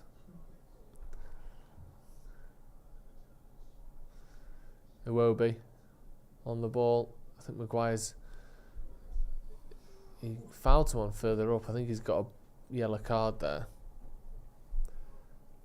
Maguire? Mm-hmm. Yeah, Same thing he got booked for the other week, which is trying to be up someone's arse and getting there too late. He stayed down as well, Lukic. Oh, it's not. Ooh, steps on his foot.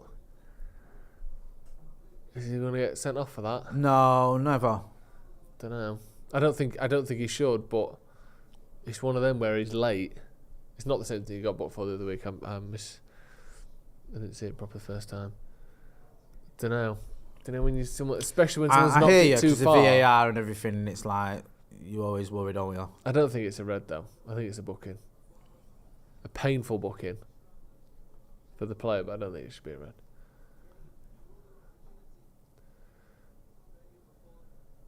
How do you pronounce that? Spotob.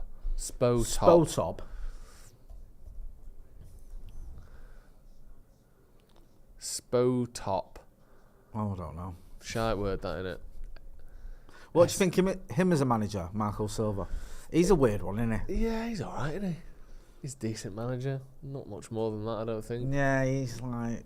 He did well for like a little spell when he was at Hull, didn't he? Was it Hull when he went in? And everyone was like, why have you got him in? I know they went down, but he made a fight of it when they were doomed. And then where else? He went to Watford. He did really well at Everton for a bit. Yeah, I think and then he was... went shit. Yeah, he was a manager that I remember speaking to a few Evertonians who were quite excited about him. I think, was he after Allardyce at Goodison? Something like that. But then the wheels came off. But you see, I think he's done better at Fulham than I expected. I don't think he was... I thought he'd struggled there, but he's got him kind of like safely competitive, hasn't he, in the Premier League, where You can't take that for granted. You can consider their budget and everything. And the fact that they've literally been up and down like a yo-yo for the last decade. And they still lose a lot of the best players, don't they? Yeah. Yeah, I think a lot of these managers, the likes of David Moyes, what's he called, Gary O'Neill, like, they're doing very good jobs because any one of those teams can be in a relegation scrap on any given season. And the fact that they're not, what's he called at Wolves? Who's Wolves' manager at the Gary moment? O'Neill's Wolves Oh, it is manager. Gary O'Neill. Yeah, he was at Bournemouth Yeah, and then he went to Wolves. That was it. Yeah, that's what I'm on about. Like, that's a good job there because a lot of people thought that they'd... Hey, United are in here. Marcus. There's Hoyland. He did, he did well there, Marcus. Went round the keeper. He's pushed wide, crossed it in. There was just no one there at all. Okay, but yeah, any one of those teams like Bournemouth, Fulham, West Ham, Wolves, any of that lot can be in a relegation battle in any given year. And if you're not, then you're doing a good job, I think. Fucking hell, Casemiro. Pass it to Harry Maguire. Cheaply dispossessed. You've literally got a man in front of you and you're trying to backheel it through three Fulham Pereira, players. edge of the box. Pereira, Good great save save by Onana.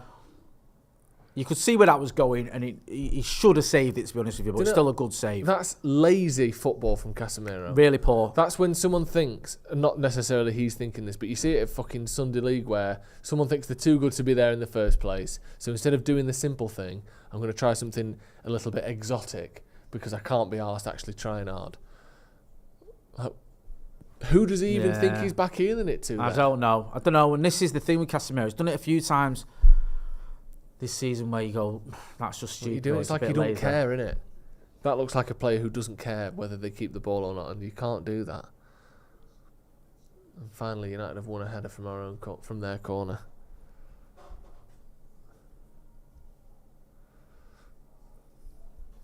Good save from Onana, though. So cross, Onana's got it. Yeah.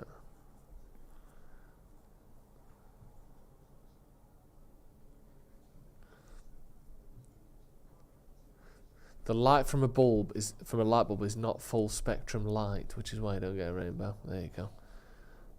What was that? The reason you don't get a rainbow in the shower is because the light from a light bulb doesn't have the full spectrum of colours like the sunlight does.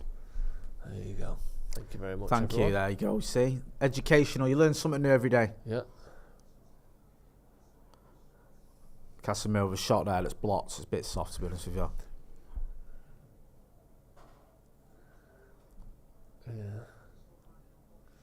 Yeah, just little bits like that from Casemiro. I just think, what are you doing that for?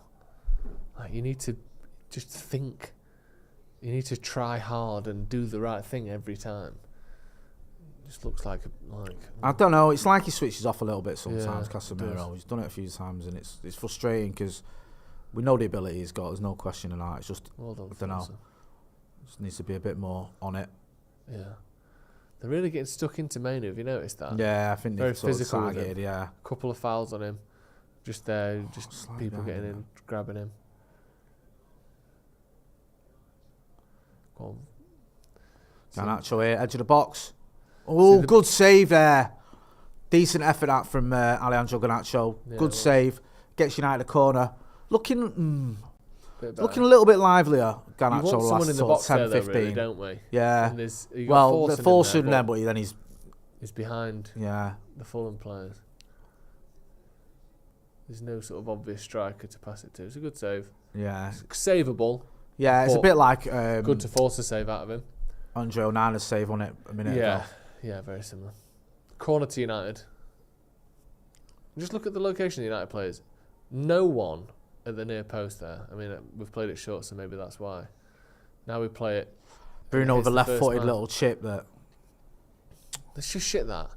Like, what? We've got no one at the near post, so he does a little chip to the near post. I don't know what he was thinking there, but it didn't work. Well done, Garnacho. Keep the ball. No, Garnacho, come on. No, he's got a free kick. Well done, but he's lucky there. He's lucky there. Again, it's like I'll do it. I'll sort it. You've gone past 2. You don't need to go past the 3rd. I know. I don't know. Pass the ball. Just some of the decision making so far from Manchester United has been, it's leaving a lot to be desired, to put it mildly. Yeah, we look like we're frustrated, and then because of that, we're just trying to do too much. Everyone's trying to do things that aren't going to work. Does well Garnacho, but just pass it after that. Booking for Pereira seems a bit of a harsh booking. I'll take it because he's on a yellow. You never know with him. He's a bit, he can be a little bit hot-headed at times. So yeah, it did seem harsh, but we'll have it. Yeah. Free kick to United about what, 40 yards out, maybe a bit more. I don't know though. I think it gets skewed. We spoke about this the other day, didn't we? Oh yeah. If you think the halfway line is 50 yards, all right, so that's probably about Garnacho. Forsen, he's good connection on that as well, and it's Lindelof who blocks it. And now, well done Casemiro with the intervention there, because that was going to be a counter-attack for Fulham. It's a nice connection that from Forsen. Is he left-footed or right-footed, do we know? I always assume right, obviously, because that's the odds, but yeah, he hit that with his left and he hit it really well. Let's have a look. United there, just on the left-hand side. Forsen on the ball there, trying to make something happen. Not him.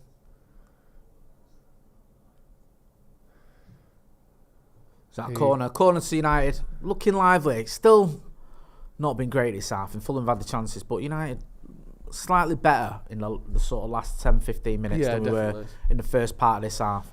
And that's a corner. I think it's Bruno Fernandes who's going to take it. It was about the 26th minute where I think we sort of kicked into gear. That's when I noticed it. He is left-footed, by the way, which is why that shot was so good. Yes. Right.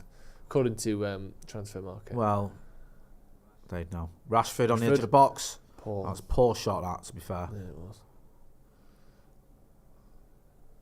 Well done, Onana. I don't know who's booing Onana there. Great touch from Bruno, that. Find a pass. Bruno doesn't want to give it to Maguire there at any cost. Garnacho on the edge of the box. Got a wall behind him. Find a pass. I just want. That's literally all I want, is just our players to just find a pass. Well done, Casemiro. That's better from Casemiro. I don't know why he went to ground. I know, but it worked. It was one of those where you're like, what are you doing? Yeah, it's almost like. But it worked. That's a good cross. It's almost like their player passed it to him because he couldn't believe what he'd done. He just sort of fell into his trap. Do you know this thing of players cutting the back of their socks? You see, yeah. Everyone's on it now, aren't they? I just think there is no way that makes you play any better. Is there? It just doesn't. There must be a reason for it though. Like there must be a reason why free up tension. You've started. All of them have started doing it. Yeah. Like I imagine there's got to be some sort of science behind it. Like it does seem a bit weird that in 2024 we've suddenly discovered this works, but I don't know. I think it's nonsense. You're not having it? No. They're not that tight, are they? Football socks are tight, but they're not that tight. I don't think they're going to give you DVTs or something. What you're meant to be open. Someone said marginal gains, but I don't think there is any gains to be had. But yeah. Imaginary gains is the thing, though. Yeah, that's true. That matters too. It's to reduce pressure on calf muscles due to tightness, improving blood flow and breathability. Shut up. Maybe if more of our players did that, we wouldn't have all these injuries. Hey, yeah. Do you know what I mean? Maybe if Martinez did that, he wouldn't have done his knee when Thingy fell on him. You thought about that? Maybe. Sometimes, though, these things come and go, don't they? Yeah. Remember, like Robbie Fowler with his strips and Patrick Vieira with his Vicks Vapo rub. Yeah, he used to love it, didn't he? Yeah. I think it just looked like he sneezed on his chest. It was minging. There's Bruno now.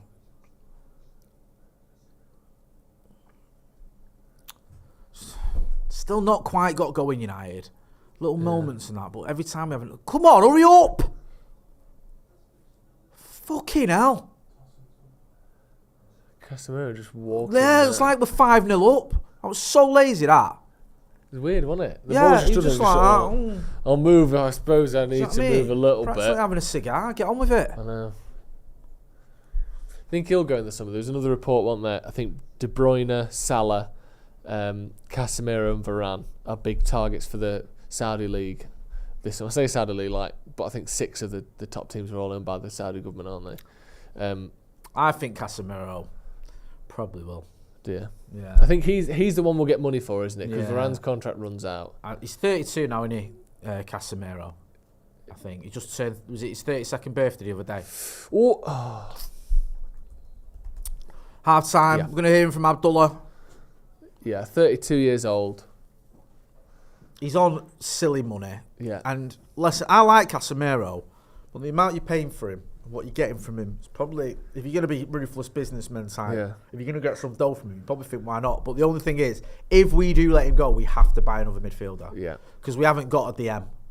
Like, Mainu's not really a DM. He plays deep line, but he's not really that guy. Yeah. I think that you need someone else to come in. You can't just let Casemiro go and not buy another midfielder of that ilk. No. If that makes sense. And the thing with Casemiro as well, because he's got 3 years left on his deal, Yeah. you might actually get a few million quid for him. Yeah. Varane is, I think, he's got an optional extension, but we haven't triggered it because we don't want to pay his wages. So I think if he left this summer, he'd be leaving on a free. So Casemiro is the one where you look at and go, especially if it's going to Saudi Arabia, I know they don't pay huge money in terms of transfer fees typically, but you might get 30, 40 million quid for him, which, you know, as far as United are concerned, is about as much as we're going to get from anyone that's for sale this summer. Get 30, 40 million quid for a 32-year-old. You'd be buzzing, wouldn't you? Yeah. To be honest with you. Especially one who's, this season, hasn't had the great. He's probably had his worst season he's had in about 8 years. Yeah. So, if you can get 30 million quid for him, then yeah. But like I say, I wouldn't let him go out the door unless we brought in another defensive midfielder, because Casemiro, I know he's not always as consistent and he's had issues around his injuries, he's still a very good player and a very good defensive midfielder. And if you let him go and you don't bring in any defensive midfielders and you're just going, oh, well, we'll play, you know, McTominay there, or we'll just play Mainu as a deep line midfielder on his own, or we'll try and convert Mason Mount, you're just asking too much, you're just asking for trouble. So, yeah, it's weird one with Casemiro. I like him, he's a good player, and I'd be happy if he stayed, but if he went, I don't think it'd be the end of the world if you bring in someone else. Yeah, completely agree. Get your thoughts in on the first half then. A lot of people talking about Howson still defending Bruno after that shite. I mean, I don't think Bruno was the main problem there. People talking about the first half being poor, and I completely agree that it was poor.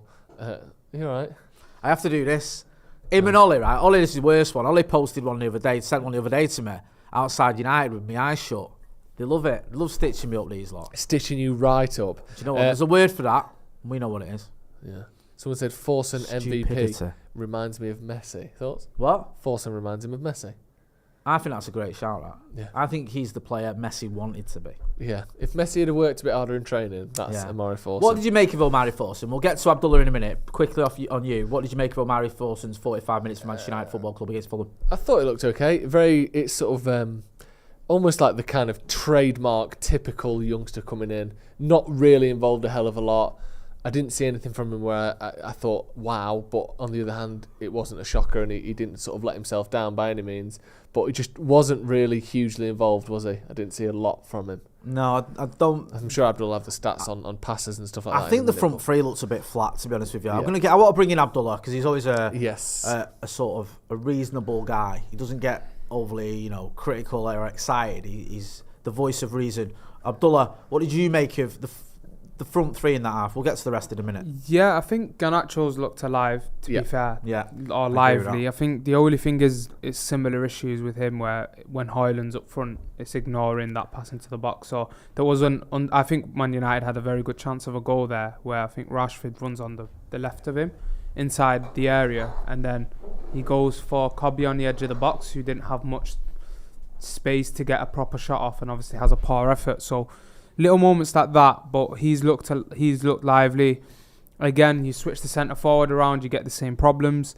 Rashford's in there today, same issues that we've seen with Højlund at a time this season. The ball doesn't really come in. There's nothing that's played clean through on the ground with a good weight of pass. I don't remember a moment that Rashford got off bar Cobby and he had to go a bit wide for that chance as well, and then put it back in the box, and someone should have had a gamble for that moment. So Forson, my preference would have been Ahmad, to be fair, to start today. I thought the intricate football that we've seen from him against Nottingham Forest, I don't know what's going on with the Ahmad situation.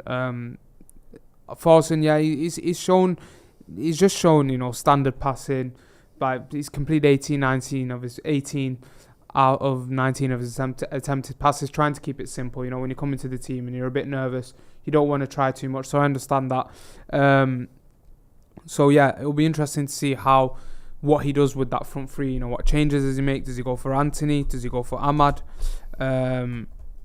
Eriksen potentially could be a change, because I feel like we're lacking someone to get a hold of that ball and try and dictate play, or, you know, like I said, pass that ball in behind the defence. I think Bruno's sometimes too eager to get the ball, and it ends up being quite erratic. So you need someone like that. But again, with Eriksen, you get worried from the defensive side of stuff.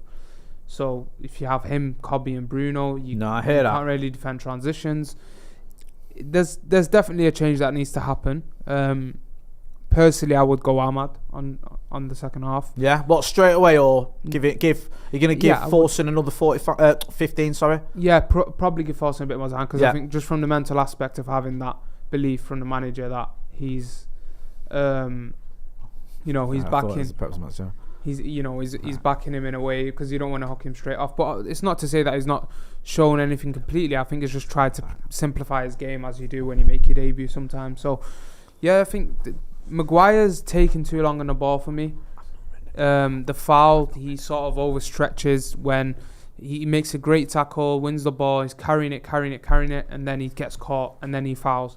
And it's very, very similar scenario to what we see with Casemiro a lot of the time. I think we've seen it at Luton. It's like does the first bit right, and then takes a bad touch, and then he follows it through with a foul. And it's that when the ball's not hitting your attacking line quick enough, and it's not cleanly enough, then you can't really expect them to do much. I think even when you look at Højlund's goals, a lot of them is just self-made, like pure, sheer just determination to get on the end of things. So there needs to be more from the midfield and the defence, playing into the forward line, into better areas, and cleaner passes overall. I think potentially pushing Diogo Dalot higher up. This is why I want to see Ahmad, to be honest. Yeah.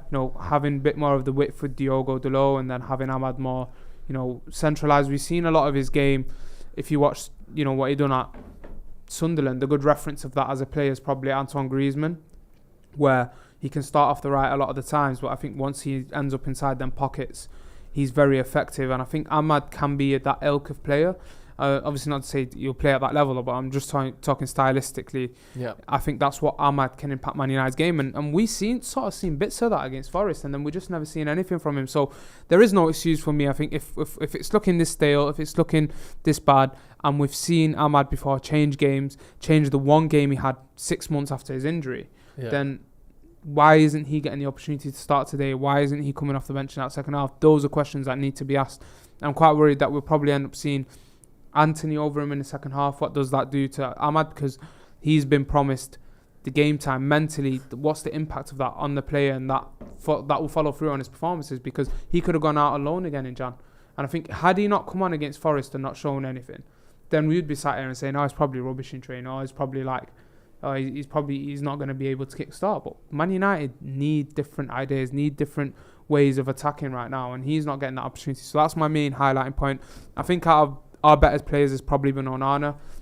Dealt with everything at him today. Yeah, I agree with obviously that. Nothing too special, but would love him to play quicker. Sometimes he wins the ball, holds it too long, but we're not seeing the full pitch. If you're at Old Trafford, you'll see more of it. Yeah. Sometimes the players are not making the runs. I think Man United, if they're going to play this direct football, quick transitional football, they need to play quicker from the back, but efficiently as well. It's like that balance of being direct, but putting a good ball in behind. Right now, we're being chaotic.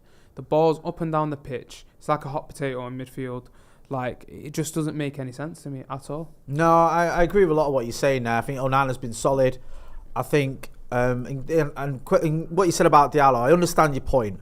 I still feel like, I thought maybe with Forson, maybe showed the manager something in training where he said, okay, look, he's doing well.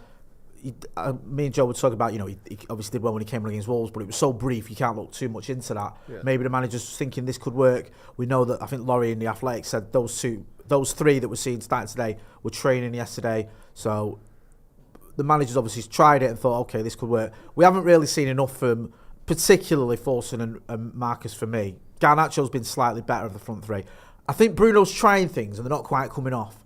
I don't mind that. I just want to see him at times, especially when he's deeper, not trying the 70-yard pass. He doesn't always need to do that. The issues with Bruno are still there in terms of how we play. So outside of looking at his faults as a player, I think there's a lot of the time where I see him pressing with the centre forward, with Højlund or with Rashford today, almost in a similar manner to what an Alvarez or De Bruyne will do at City when they're in the midfield and they sort of double up with in the press with the centre forward. And then 2 seconds later, I'm seeing him picking up the ball from in front of our goalkeeper or just outside of our box. And it's been the same problem for me. And I think I really noticed it in the Bayern game earlier in the season away from home, where it's like constantly up and down. And you just think where we've seen Bruno most effective in his time at Man United is probably under Raleigh more than any other manager. And it's being that number 10, being closer to someone like a Marcus Rashford that he could just slip in. And, you know, he's not always going to give the cleanest of passes in behind, but he is that high risk, high reward player. And I think you want him closer to your wingers, closer to your striker. I think that's where I think we should be playing more of a pure 4-2-3-1 in the way we play. But I think like right now it's such an chaotic sort of 4-3-3. It's like you see him lower on the pitch and he's trying to hoof it over the top, and you feel like he's feeling the pressure of having to make something happen. It's get him closer to goal, get him closer to the forwards, and I think that's what Man United need to do with him. And again, he's really out the game, and I think the last few months I'd say it's been starting to creep in with how not really ineffective Bruno is in some sort of ways, but are Manchester United playing him in the right areas? I thought he had a pretty poor game against Luton. That was down to him.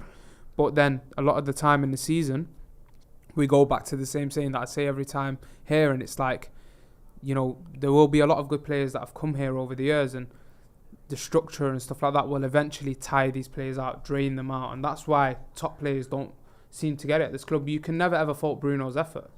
So what are Manchester United doing wrong where they can't get their captain, their number 10, to create chances to score goals? So it's weird, isn't it? Yeah. And just looking at some of the stats, like I'm sure you mentioned it, but possession is 50-50. We've had the same shots as each other. They've had slightly more XG, but it's essentially the same, both just under 0.5 in terms of XG. We do this thing every week where we only look as good as the team we play. We never dominate. We never batter the team we play. The first half against Wolves I thought was excellent, but the second half was shocking. The opposite almost last week against Luton, where weirdly, despite being 2-0 up in the first half at one point, I thought the first half performance was poor, and I thought Luton were the better team in the first half, other than the goals, which wins you the game, obviously. But again, today, if you're looking at the performance, Fulham have been just as good as us. It's like we're playing, whoever we play, it's a 50-50 toss-up of a game. Yeah, no. Like, what's that? What's that about? I agree. And listen, I sympathise because of the nature of chopping and changing, the injuries you've got. Højlund becomes such a focal point of this team over the last month or so, and then you lose him. Also, Martinez, I think there's that, not just the ability he's got, but just the psychological element of you get Martinez back as a player and you think, yes, I've got Lisandro Martinez back, you know what I mean? I've got, if you're Onana, I've got him in front of me, if you're Casemiro, I've got him. And then you lose him again. You lose Luke Shaw. If you're Marcus, you're getting that partnership with Luke Shaw going again. And all of a sudden, you lose him and it's like, it must be deflating and just jarring. But, like you're saying, there's no excuses. When I look at teams like Fulham, I look at teams like Luton, I look at the nature of those games, and you feel like we do let them back into the game a lot. We do sort of just give away the ball too cheaply. In situations where there's no excuses almost. Like, there's a couple of times in Casemiro today where it's just been lazy. Yeah. It's just been a bit of lazy There's football. There's that one point when on the halfway line, he's got two men coming behind him and another man coming to his left. So there's three men all on that sort of 180 degrees behind him. And he's got, I think, Maguire in front of him. And instead of passing it to Maguire to get out of trouble, he tries to backheel it through this cluster of men. And you think, like, that's the action of someone who doesn't care if they lose the ball and can't be asked to do the right thing. And maybe it's not that. Maybe he saw something that we didn't, and he thought it was worth the risk. But, to do that there, to take that risk, for me, the alternative, if you get that pass right, has to be we're through on goal. For you to take that risk, the upside has to be we're through on goal. And obviously, that wasn't the case whatsoever. Loads of people in the comments talking about saying Rashford isn't very good, Bruno's not very good, Casemiro's not very good. I mean, they're not all shit, are they? But another thing that's sort of a big talking point in the comments is the injuries. And Shaw, Martinez and Højlund, obviously. You could argue this season, I know Martinez, you can't put him on that list because he's not played enough, but, three of our most important players for sure How much do you think we're missing those three? And the fact that, I don't know. I just think everyone gets injuries, and it is a lot of injuries though, isn't it, that we've had this season? Yeah, someone put in the chat there, like, no excuses, and then I'll list 10 excuses. It is a bit of a double-edged sword, because I do look at it and go, you can't say these players aren't missed. You can't say we don't, rely on them, because we do. Liverpool don't have Trent, they don't have Salah. These are two key players. I completely hear that. But they've only just lost I hear Salah, that, but also as well... No, they're not really all just lost, because No, but also, but to be fair, Liverpool lose Mo Salah, and then Diogo Jota just scores 10 goals in like 10 games or whatever. Liverpool lose certain players, and they've got real quality but there's coming a reason, in. And I think there's a drop off with us, where we'll lose someone like Luke Shaw, and we've got Victor Lindelof. That's a massive drop off for me. I agree. Just one sec. We've got a link in the chat, I think, for subscribe. If you're watching, hit that subscribe button. We want to get to 750,000 subscribers by the end of the season. With your support, we can get there. So give us a subscribe. Sorry, Abdullah, go on. I didn't mean to interrupt you. My point is like the Victor Lindelof and Luke Shaw example is the fair example of looking at it. Like, it's not really like for like. It can really hinder the way you want to play. Same thing with Martinez, building that relationship from playing out from the back, playing between the lines, progressing the ball. Yeah. But then I think a lot of that, you're saying Jota scoring that many goals at Liverpool. Can he do that at Manchester United? Probably not. No, because but of the also, way we play. I think the whole team... There's no pass that... I know, but the whole team at Liverpool's just better, isn't it, unfortunately? No, but then when Kwanzaa comes in, when Bradley comes in, when these young players come into the season, they're put into a situation, into a structure that allows them to play. There's a balance with the debate. It's like the manager needs to take a lot of that responsibility, and I back Eric Ten Hag, but he has to take that responsibility of allowing a structure that can be built, that when there's big hindrances, you're going to get injuries all the time in football. I understand that, and I sympathise with that. We're not going to play our best games. That's why results right now matter more than performances for me. And Joe made a good point. It feels like when we're playing teams this season, we're at the same level. We're not different. We have kicked off, by the way. Now, I hear you. I also think as well, you can see you've got a manager at United who, despite having a positive first season, certainly still finding his feet. At Liverpool, you've got someone who's 9 years in. And it took him a good number of years to get his system going. A structure as well that works for him. You saw Jamie Carragher on the overlap not long ago saying, here's an example, probably the best example, Klopp didn't even want Salah. The club found him and said, I think, was it Brandt that Klopp wanted? And he went... From Dortmund, Julian Brandt. Yeah. And he went, no, we've got a guy here who'll fit your system, who'll play well. I mean, that's, unbelievably well done from Liverpool, unfortunately. Do you know something mad? And this isn't a knock on Klopp, because I know Liverpool are doing very well this season. You're amongst friends if you want. But you look at Klopp's finishes at Liverpool. Yeah. In my head, Sorry, it's Fulham here down the right hand side. Just in my head, Klopp's finishes at Liverpool should... Fulham are in here. On the right hand side, Maguire there. In my head, Klopp's finishes at Liverpool should read better than this based on how dangerous they've felt. 8th, 4th, 2nd, 1st, well done. 3rd, 2nd, okay, 5th. Well done. Yeah. Like, it's good. It's not as good as I thought it would be. No, I think we saw Guardiola was talking about yesterday, because he was getting asked about Sir Jim Ratcliffe's comments about knocking City off their perch or whatever, and he was saying, Another header one there from a corner from and Klopp listed it. Pep Guardiola listed it, and he said, like, look, United under Jose they finished second, under Ole they finished second, but some of those seconds was distance. Liverpool have been, pushed us a little bit more, and I think it's the nature of some of those second place finishes, especially the one where they got 97 points, which obviously wins you the title every other season apart from that one and one other one in Premier League history. Yeah, but it's not been the sort of Arsenal United rivalry of the 90s, noughties that we saw, has it, in terms of them exchanging. It's just when they have gone toe-to-toe, they've gone toe-to-toe and finished on, like, nearly 200 points between them, which is obviously ridiculous. It's the 4th highest total in Premier League history. That's what I mean. So there you go then. It's, it's... Obviously beaten by the 3rd highest total in Premier League history that season. So, yeah. It's like when we got 81 points under Jose and everyone went, there's 4 seasons where that would have won you the league or whatever it was, maybe a little bit more. Well, with Klopp there's literally 25 seasons or whatever it was that would have won you the league, and then they've been unlucky at City, pushed it higher, but then, you could argue maybe the other teams weren't as good. Yeah. That's a foul there, I think. It's Casemiro there. I don't know. Is it a bit of a clash of heads there? Both Casemiro and, forgive me, I can't see who the Fulham lad is who's gone down. Yeah, I'm not sure. No changes from either side then. Nope. As you were. I think we'll probably see on quite quickly. Just a bit of a meh game, really. It is. Thus far, meh does sum it up. I can't believe the weather. I'm good. I woke up this morning with such a spring Woke in up my this morning step. feeling fine. Got I Man did. United on my mind. Got Man United and sunshine. And then now I've only got one.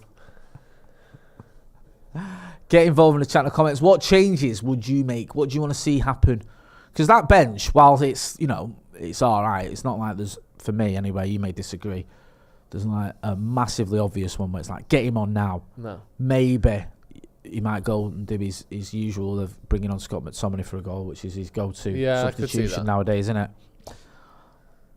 It's quite thin, isn't it, the bench? Yeah, it is. Without the bare bones. We really are. Yeah, when you think, who's injured? Malacia, Wan-Bissaka, Mount, trying to think from the back to the front. Shaw. Martinez, Shaw, Højlund. It's enough, innit? Three of them is definitely starting, maybe even four with I mean, it's not even the number which is bad. It's the nature. Like Martinez is your best defender. Luke Shaw's the only other one who you can argue is as good as him, or you know has a stake in the who's the best defender argument. Højlund is your only out and out striker and the one that's been getting all the goals. So you've lost three key players there. Yeah. I mean that's the issue around it, and also. Two of those players in Shaw and Martinez have missed most of the season. Yeah. I mean, Martinez, when he started the season, wasn't fit, was injured for much of it, came back, gets injured again. Luke Shaw, I think he's played, is it 11 games this season, maybe? 12 games 12, sorry. in the league. Sorry. So he's missed almost half the league games there. Yeah. So then that's obviously an issue, especially when you've got no other left-backs available, because Malacia's had this long-term injury. And it's a shame, because Malacia in a game like this can do you a job. I've got no problems with Sarah Malacia playing against most teams, to be honest with you. Yeah. He's not as good as Luke Shaw, but he's not a terrible defender. He's all right. He's not someone you'd probably want to see play 50 games a season for you. But if he plays for a dozen games, whatever, that's not an issue. He did well in his first season. But yeah, it is sort of frustrating how we just can't get our strongest team together. Even for a handful of games, it'd be nice if we just get 5 or 6 games where we had the strongest available team. Yeah. Or if one of those injuries wasn't a key player. I know. Like, and for like a substantial period of time. Yeah. Luke Shaw's out for 3 months. Martinez is out for 3 months. Yeah. Like, I know Højlund's is a couple Somebody's of weeks, coming on, by the way. It looks like it's going to be Casemiro coming off, I think, unless it's just coincidental. But Casemiro's holding his head. He's cut his head, I think. Yeah, he's got a blood-soaked tissue on it. That you'll probably buy on eBay later, won't you? Yeah. So you can sniff it while you have it in the 100%. shower. I'm going to strap that to my head later on. Yeah, it's so annoying that, like, Mount... How long has he been out for? Mason Mount. When's the last time he played for United? Unexpected double blow. When's the last time you had an unexpected double blow? None of your fucking business. Sorry. He's been out for 18 games so far, almost 100 days, since November the 24th, Mason Mount. I mean, what a great signing. And with his injury, unknown injury. Unknown. Which is what they call because Ten Hag won't tell anyone. It's unknown. Aye. Even he don't know. Oh, Eriksen's coming on as well. It's a double. You know what? Double There's a substitution. couple people in the comments, and I can't agree more. I think Eriksen might be a good idea. Yeah. I think we need to, keep possession and have a bit of composure on the ball. McTominay doesn't bring you coming that. off as well, so I think that's okay. Not a debut to remember, like a full debut. But I know not he's one played to before. forget either. I don't think it's been terrible. It reminded me a little bit of much, Andy Langer against, was it Leicester, when he played 45 and he was just kept it safe. Didn't really do a lot wrong either. Yeah. But yeah, he'll have better games for Manchester United. Omari Forson, I'm sure he will. He's not embarrassed himself by any stretch of the imagination. And he's not been helped, by the way, by a load of more experienced players who haven't turned up today. Because I don't think it's been a very good performance by Manchester United. Yeah. Misho in the chat says, I'm curious, would you take Andres Pereira back if you could? No. Are you mental? Of course not. Although, ball in here for Fulham. Jesus Christ. What? That was a weird clearance by Garnacho that's just gone to Iwobi. Was it? It was poor. Walden Varane winning the ball. Now we got a pass on there. And again, too slow. Well done, Ericsson. Help him out here now. Yeah, who we got? Right, on? what's Always going if you on? need. Or we could just give it him back. Straight to Polinia. Well done, Bruno. Keep the ball. Kept it. Honestly, this is awful. Yeah. Absolute ping pong shite from United here. Go back to the keeper. Keep the ball. Slow down a second. This like obsession with going forward as quickly It's as like possible. it's one touch or something. I know. Like, oh, I can't take another touch here. I've got to lever it. But the problem is when we do this, which I want to see, keep the ball, build up slowly, control the game. We look like we don't know how to break them down. We're good at this bit, but it's the next bit that we struggle with. We keep the ball. Christian Eriksen there, just giving it straight to Iwobi. Fantastic. Getting it from that first pass out to the attackers is something we just can't do. Give away a free kick. Poor that from Eriksen. Because it was a million miles away from where it needed to be. Do you remember that time, and this is the most would I lie to you thing ever, we saw Alex Iwobi at a film premiere? Oh, for Nope. Yeah. It wasn't a premiere, it was an early screening. Was it? What was it? That was like, was it like, not The Voice? Was it like the Mobo? Yeah, it was Mobo. Right, it was Mobo film premiere. Which is... And I was only there because Sloppy Joe's had been invited and you let me tag along with you. Yeah, so Mobo is an acronym for Music of Black Origin. Yeah. Obviously, the first people you think of is me, Joe, Joe and Ethan. There's 3 black YouTubers I've ever seen them. And I had to go in on your... when we do music as well. Yeah, I had to go in on your... I think it was either you or Scotty, I think. In fact, it was Scotty, sorry. Scotty had an invitation as well. Again, yeah, you did. He's big in the black music game. So at least he works on radio and plays music. Yeah, that's fair enough. He invited me, but it was good because we were there. McCullough was there. Laurie, I think, was there. Steve was there. Steve was like the full gang was there for various reasons. And yeah. It was a half decent film as well. Yeah, it was alright, wasn't it? I've not seen it again since. I thought Is okay. it Jordan Peele? Yeah. His first 2 films were really good, I thought. Get Out. I like Get Out. I wasn't a big fan of the other ones. It Us. Us, yeah. I thought Us was okay. I thought it was good. I didn't think it was great. I thought Get Out was great. Get Out was mint. Yeah. All right, come on, United. Too much.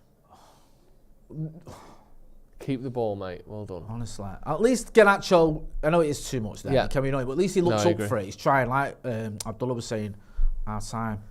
He's looked lively, Garnacho. He's like Rashford and Forson didn't, but he at least looks up for it. Yeah. Does this feel like this game's going to end up getting away from us if we're not careful? That's just here awful. we go. The low, and now it's 3-on-3, is it? Yeah, it will be. Got. Pereira there almost. Well, he ends up in the goal. Thankfully, he's not got the ball with him. Should have scored there, Fulham. It never ended up in a shot, but they were in such a dangerous position there. Dalot just gets bodied basically by Muniz again, isn't it? It will be nicely laid in, and he goes to play it across rather than having a shot there. He thought he might try and drill it toward that back post, but he just squares it, and then Lindelof does enough to sort of push. I remember when Iwobi was at Everton. You remember that challenge that Malacia did with him, where he got stretched off. Iwobi got stretched off, and he obviously comes past where we were all stood. Oh yeah, Fulham on it, attack We're again. so shit against a mid block, you know. When teams press really high, like Villa, we can do something against that. We can play it over the top. When teams sit back in their own box, we can do something with that. We put it on McTominay or Casemiro or whatever's head, or Højlund. When people push up and they don't really press high, but they don't sit back, we are shit. Yeah. We are absolutely shit. Luton literally did the same thing the other day, and we can't get through them. We play the ball into midfield, and they try and play it forward, and they lose it. It's happening every time we get the ball. Maguire passes it into, whether it be Dalot, whether it be Eriksen, whether it be Garnacho, whoever it is, and not just Maguire, the defence plays it into the midfield, and the next pass we lose the ball. The movement in front of him is not good enough. The movement behind him isn't good enough. The players themselves are making bad passes. As Fulham get a sort of follow-up edge of the box. I think he's over it. That it's a goal kick to United. But it's the same formula. Onana gives it to a defender. Defender gives it to a midfielder. Midfielder loses it. And all it takes is for Fulham to not drop off Because look, they're not pressing particularly hard here, are they? Really, No. they're not pushing hugely. They're letting us keep the ball. But look, they've got a bank of 3 at the front. You'll see in a second. There's a bank of 5 or 6 across the middle. There you go. Look, 1, 2, 3, 4, and then there's a left back on that side as well. And Fulham's line is about 35 yards out from their goal, and they're not dropping deep. So this time we tried to go over it, straight through to the goalkeeper. We are absolutely inept at this playing against this kind of system. No, I agree. And it's like you said, it's shown again in the results that we've had, or the lack of results we've had. And a lot of these results, like you said, they're not against, it's not just the top teams, it's some of the mid-table teams where we've struggled. Yeah. Like when teams are really aggressive, I know we didn't win, but we looked quite good against Tottenham, I thought. Against Aston Villa as well, we look good. We can do that. Rashford on the line, Højlund on the line, quick balls in behind, that works. But when they drop off a bit to the point where the goalie can bridge that gap between the centre-backs and the goal, we can't do anything. And we lose the ball like this.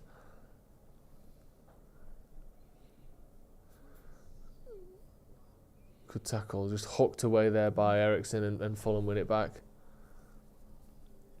It's crazy. Right, now we've got a chance to counter-attack. Men on your right, men on your right, men on your right. Marcus here, he's lost it. And then Pereira goes past him and Ericsson.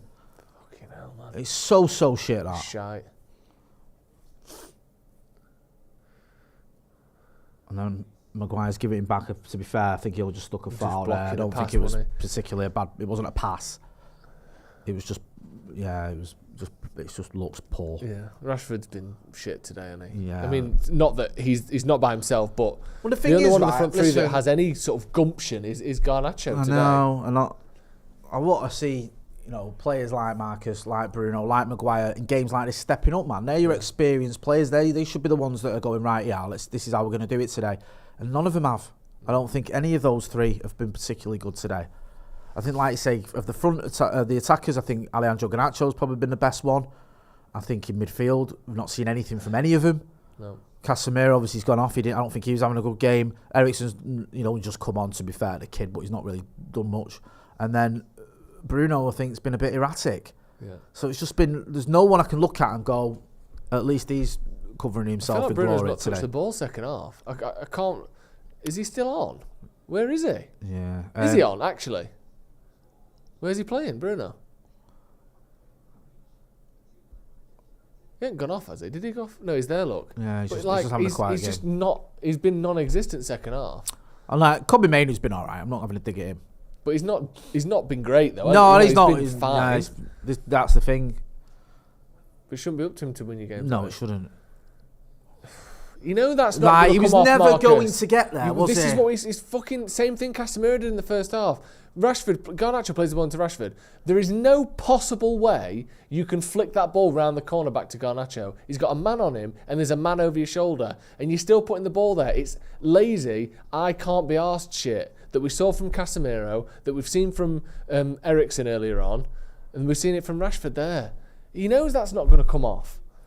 No, I agree. It's people who look like they can't be bothered. I don't get it, man. I just don't get the thinking. It's so infuriating. You think we're on a 4-game winning streak. I know. The next game, oh no, technically it's not, is it? We're playing the midweek, but we've got City in a week. These are the games that are meant to be the building blocks for the rest of the season.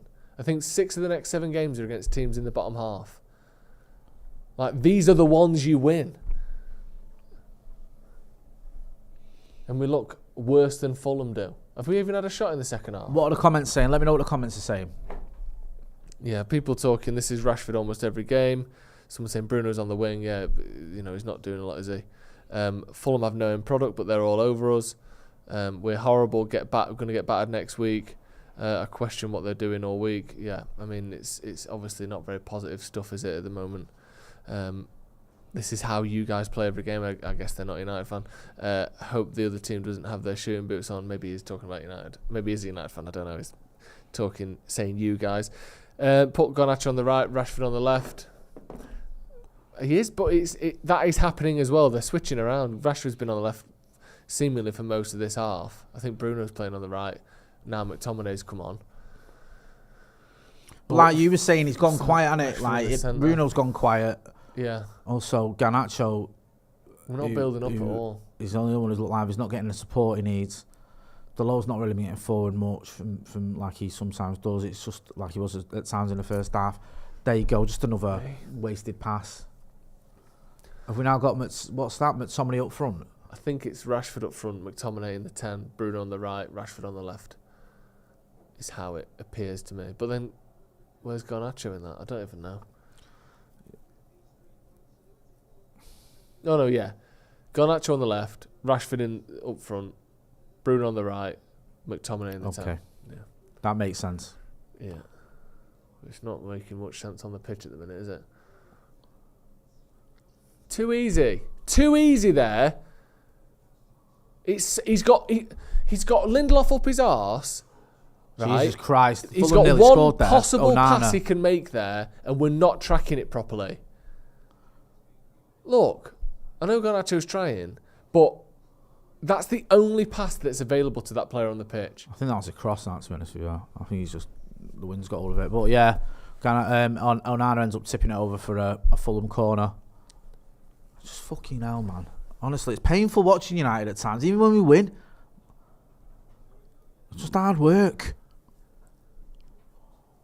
I feel like this has got a loss written all over it. This, they're gonna win a header. They're gonna score, and that'll be it. And There they you have go. scored. There you go. You called it, and you were right. Fulham have scored. was coming, Fucking wasn't it? shite.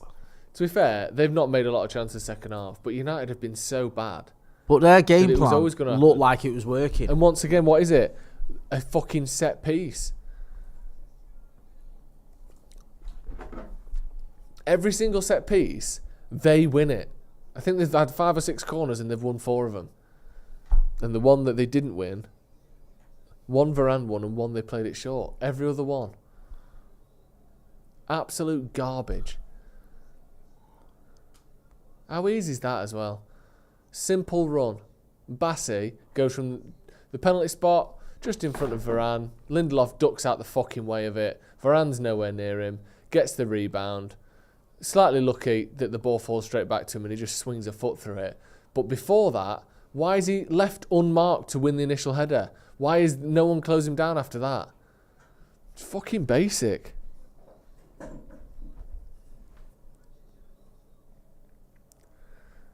Bit of fortune, but there's no United are allowing them to be lucky there by not doing any defending whatsoever. And it's every corner in every game. We've been so bad from set pieces for the last couple of months, or I say months, all season. I know. It's predictable, man. You said it and you were right. It was coming. You could see it, and it's just typical. Like, no one's stepping up, man. No one really looking like they're up for this. I feel like these lot almost accept when things are going badly. Like, they're just like, fuck it, this is one of them days. There's no real belief, and it's like, you come on, we can turn this around. I'm going to take control of this game. I'm going to do something. It just seems to be an almost acceptance. I know. And it's just deflating, man. It really is. Sick of teams come to Old Trafford and win. Fucking hell. How many teams this season have got a win at Old Trafford? You've had Brighton. You've had Palace. You've had City. You've had Newcastle in the Cup. You've had Galatasaray in the Champions League. You've had Bayern Munich in the Champions League. You've had Bournemouth. Yeah. Fucking hell, bro. Some of these are just okay teams, not even that good. And they're coming to Old Trafford, a place that was, it was unheard of for teams to beat us at Old Trafford. It was like teams would go 40 years without getting a win at Old Trafford. Yeah. And now they get one every other week. It's ridiculous. Do you know how many shots United have had in the second half? None. That doesn't surprise me, obviously. That's None. just like the most, expected statistic ever. We had 8 in the first half. We've had none in the second half. Fulham have had 5 in the second half so far. We're just impotent. Fucking This shit. is fucking top 4 gone as well, by the way. This is done. It is. Because I don't want to be negative, right? But there's fucking zero chance we leave the Etihad with any points. Yeah. Obviously, if we did, that might change things. But Yeah. like you said, I can't see it. Just, Especially if we're playing like this. Got to be realistic. It's like we do this thing where we've lost Hoyland. We're so sad. We're going to play shit as a testament to Rasmus Hoyland. Like, just to prove how much we needed him, we're going to be crap en masse. Just so Right, everyone go on, knows that Scott. how good he Get is. in there. You could win that.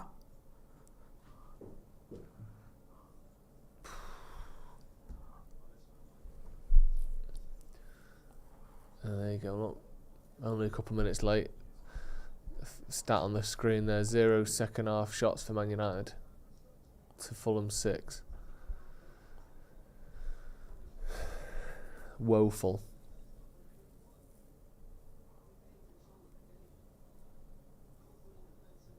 Come on now.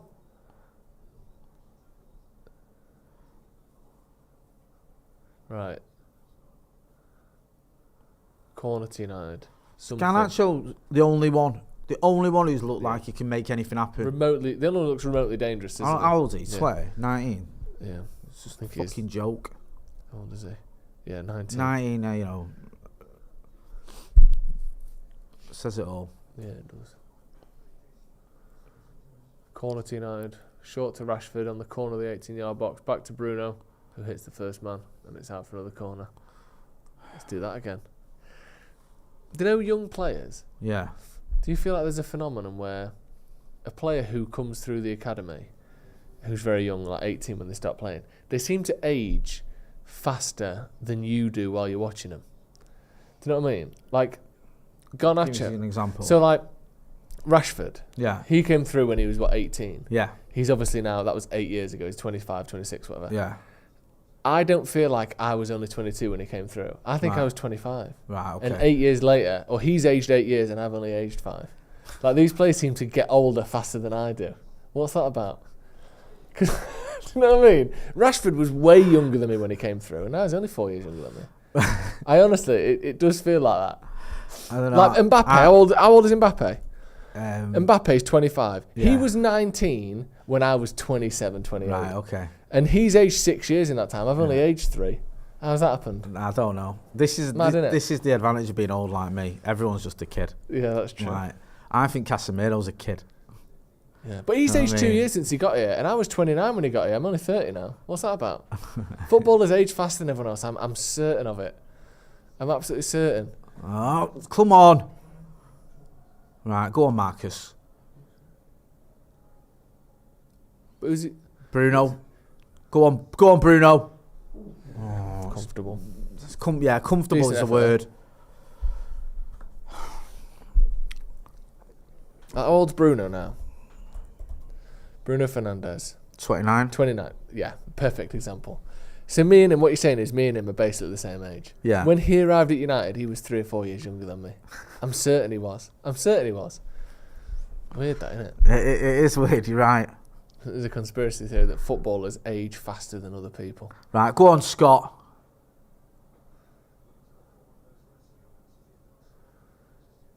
Corner. Another corner. Knocking on the door a little bit.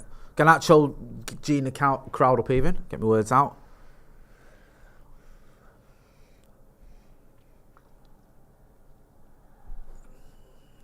This is why it's so hard as well, to take your kids to Old Trafford. You don't know what you're going to get, do you? Nah, man, I know that sounds a bit like a spoiled brat thing, but don't want to just take them to see United get beat.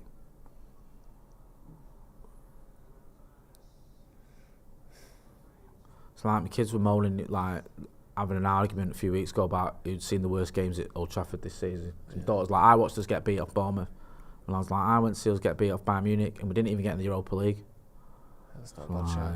Fucking hell, come on. Well, Alright, well. Marcus here. Hold on.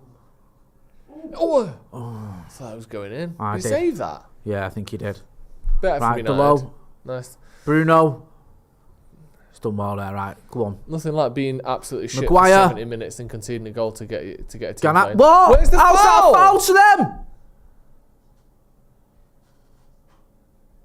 What's it? Is he offside? What's he on about?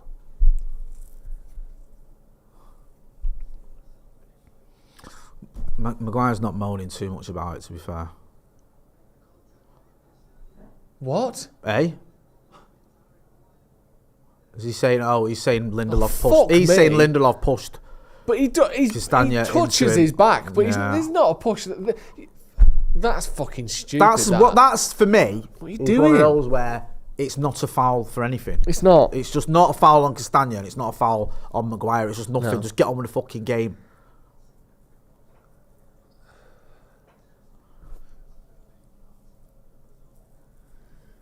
Do you remember what I said about? I think Tenag will be given time unless he loses every single game towards 9 in the season. Yeah.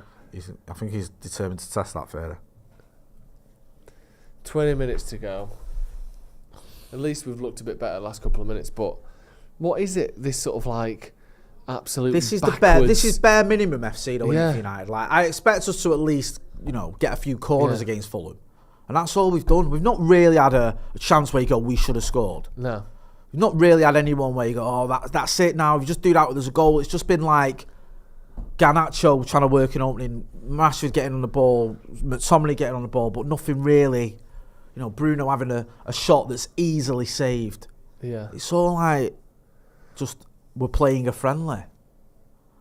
There's been no urgency. There's been no sort of. I know these words that I hate when I hear people saying, but it's true. There's no urgency. There's no sort of leadership there. It's just like an acceptance that this game's getting away from us. And the fact that we've turned it on, we can turn it on. It has to be put down to complacency to a certain degree, because the speed of passing, the intensity is there. It is available to them. Yeah. The fact that it takes Fulham to score to be able to encourage that out of us is embarrassing. You're a team that's won 4 games in a row. You should be building a little bit of confidence now, where maybe you didn't have it in the start of the season. Like, where is the momentum? Why do we have to wait till the opposition score before we start playing? Not taking them seriously? What is it? I don't know. I don't know what it is. It's just like the culture, the mentality, or whatever you want to call it. I always feel like this. We seem to write seasons off as well by February all the time. It's like, oh, this is done already. Yeah. Look at the movement as well. Bruno's making a run. That's it. You've got McTominay and Rashford just stood on the back line. Garnacho shouldn't really hit that first time, should he? He knows that as well. That was take an absolute perfect genius touch to cross that first time.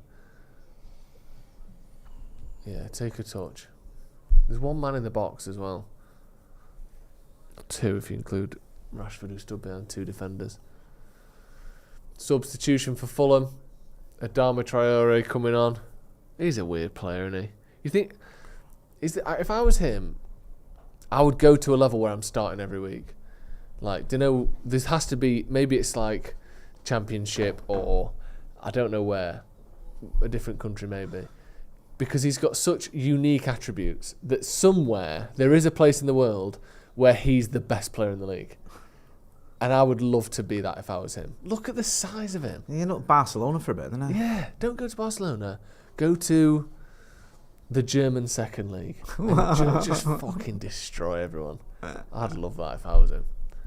Just feeling like an absolute god. Yeah, I don't know, man.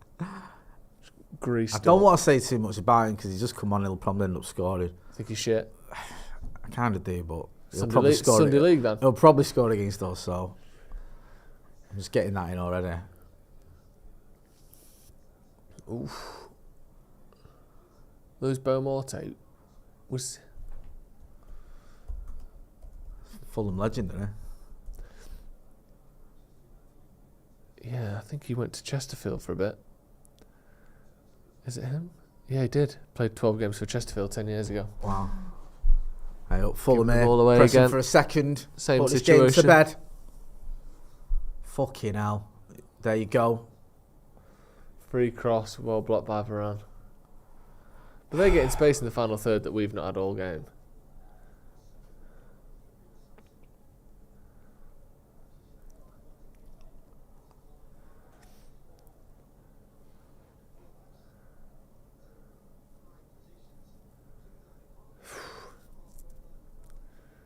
Poor, innit? Hold on, Cobby. Right, yeah, keep the ball. Don't we give it away in the name of being direct, when actually keeping the ball is more important than just passing it quickly. That's a shit pass from fucking Scott McTominay, that. You're passing it behind him. You're literally passing the ball behind the person you're trying to play it to. How the fuck are they meant to control it? And Fulham almost scored. Fuck, that went wide, because that was the end of that, if it went in. That Wilson pass there shoots wide. from McTominay, it's not a great touch from Ericsson, but he plays it Nah, it's behind him. him, man. He's like, yeah, it's not his fault. It's a 2-yard pass, 3-yard pass. It's a poor ball. McTominay can get you goals, but his build-up play and all that isn't great. That's why he doesn't start, innit, in fairness. But then, when we're not getting the ball into the box, we're not highlighting one of the few things he's actually very good at. No. So instead, all we're seeing is the build-up play Scott McTominay, which is below average. As we saw there, that United actually had a chance to do something. And again, Scott McTominay, man, right, when you won it relied back on to there, make a that's first-time better. pass, he loses it. Luckily, yeah, he tackled someone to win it back. Well done, Victor. It's alright, it's a corner. Got a corner out of it. Twice in a row there, though, isn't it? The ball's gone to McTominay, Yeah. and we've lost it as a result. Like you say, it's a 2-yard pass as well. It's not even that, like he's trying to do anything elaborate. It's just simple, man. It's just behind someone, or not into the stride or into feet, or whatever. It's just you got to be better than that, man. Let's have a Maguire or Varane goal here. Come on, Corner to United. Ericsson puts it in. Yes! Oh! should score there, Maguire, for me. He's got to score there. What is he, 4 yards out? If that, yeah, he's well in the 6-yard box. It's a pretty free header. It's not too high for him either. It's a free header, and he's just spooned it over. It's pathetic, that. I'm sorry. He's got to hit the target at the very least. It's That's fucking really shite. bad. Ahmad Diallo gets 10 minutes. Is it? I think is it Mainu who's gone off. Yeah. Not been great today, Mainu, but still tidy on the ball. You can still see what he's about. And again, I'm not looking at players like Kobe Mainu as why we're not winning today. I'm looking at some of the more experienced players around him who've been fucking garbage. He's got to score then, Maguire. Got to hit the Yes, target. I don't get it. I don't know why he does that all the time, you know. I know. He misses the target so often with free headers. Unless he's in an England shirt where he fucking bangs him in and then celebrates like he's just won the World Cup.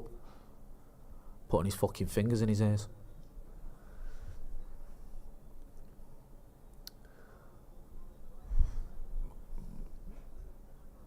Bit of time wasted here now from Fulham. I don't even remotely blame him. No.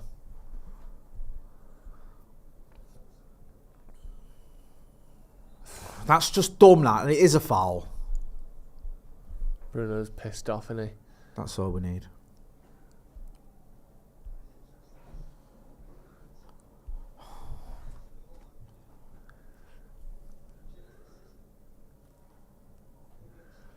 I can't see us getting a point here, can you? No.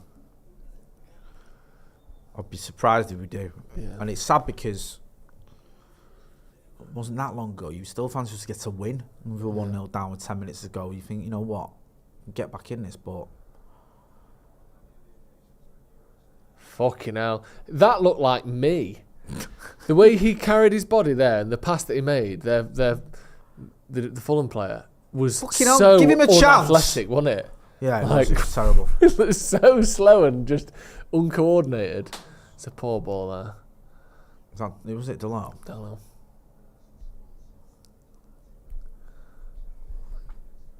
Who's on? Just fucking shit, innit? Every fucking week, man. Every week, something else. Even when we think we're putting a run together, it's like, nah, not happening.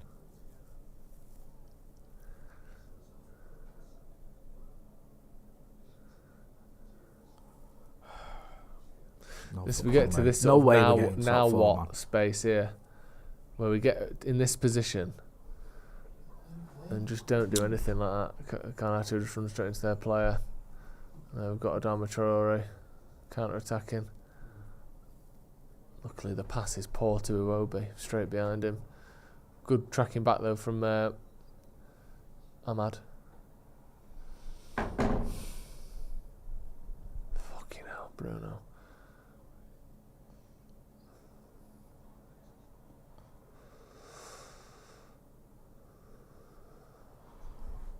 I kind of give Garnacho a pass today, you know, because at been least good. he's been up for it. Yeah, He has. alright. He's one of the few players that's actually looked like he gives a shit. I think he's probably been our best player. Yeah. Like, it might not have come off for him, but he's trying. At least he's been a bit of a danger for us. Well, you just think everyone else, it's been 3 and 4s out of 10s. Yeah, It has. Yes. At least he's like a 6. Yeah.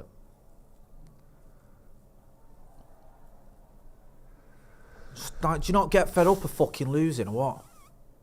Fed up of teams coming to Old Trafford and beating us. And we can't even build sort of a load of pressure either. It's not like they're sitting. They know that if they just don't sit back, we can't make them. No. We don't have a way to force them into that. Look at their line now. Look, we've got the ball almost on the halfway line, and they're still 20 yards out of the 18-yard box. Yeah. This is the place where United don't know what to do. Pass it around. The movement in front of Eriksen is non-existent. Rashford, he was that too, man. Come on. Go on, Eriksen.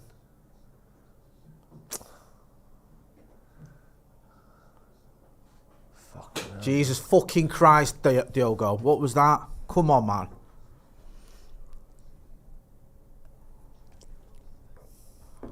It's like you see one bad pass, then another one, then an even worse one. I know, yeah. We sort of, you see it, I know this is a weird analogy, but you see it a lot in snooker, where someone will make a pot and the cue ball's just slightly not where they wanted it. Yeah. So then the next shot becomes more difficult. Yeah. And then they can't, because that was difficult, they don't get it where they want. Yeah. And they slowly slip out to the point where they miss a shot. United do that with the passing, where the first pass isn't great, so the person who's receiving it is in an awkward position. They try and make the next pass, and that's slightly out because they were passing from an awkward position because of the pass before. Yeah. And then we lose it. Who was it? It was just sort of ping-ponging around, each pass getting worse than the last. Yeah. And then we give the ball away. It's just No it's one just looks terrible. comfortable It's at terrible all. Football to watch. Right, Ahmad's got a one-on-one at least. He's got zero fucking help as I know, well, yeah. man. He's kind of done well there, the kid. He's Yes. done very well. He's got no one helping him, no. Fucking stood there. Keeping the ball a little bit at least. Now what? Fucking hell. Jesus Christ.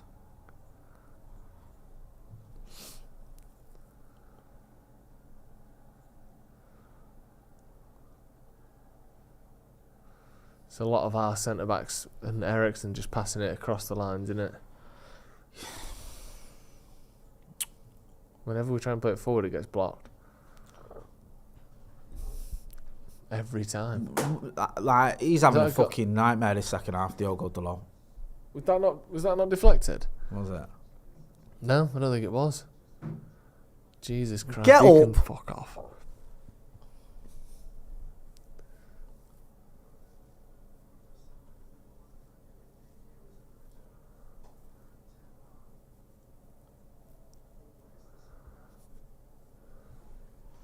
Shots of Dave Brailsford there. Yeah, Can he play up front? hopefully.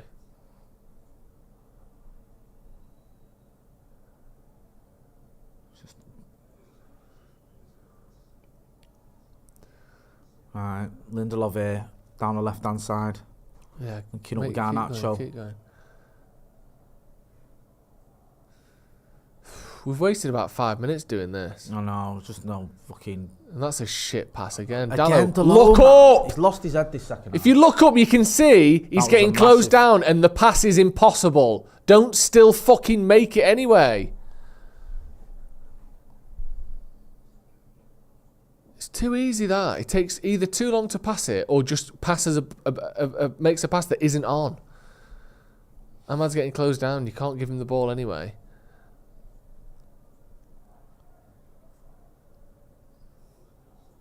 Can't even get the ball in the box, can we?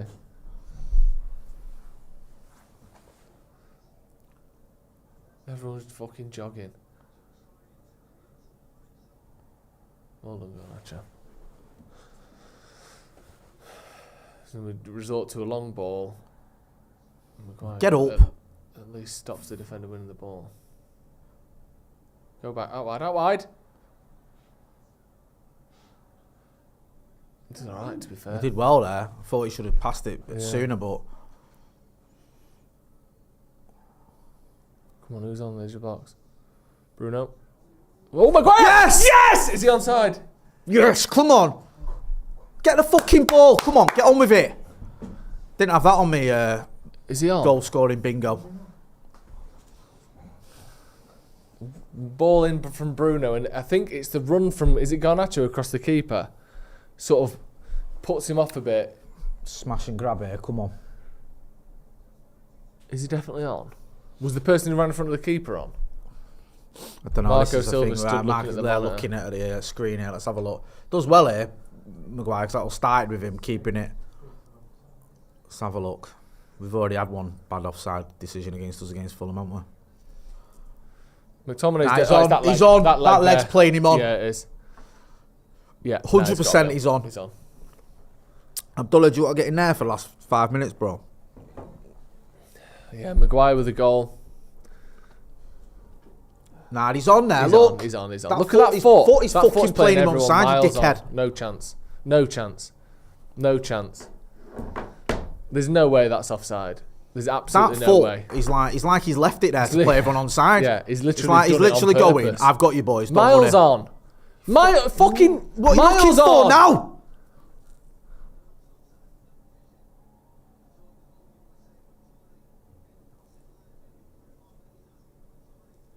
Well, McTominay's not offside, so you can shut up. Goal given.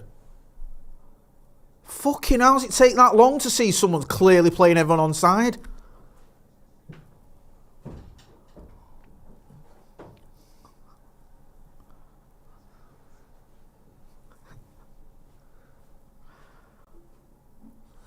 Abdullah's joining us.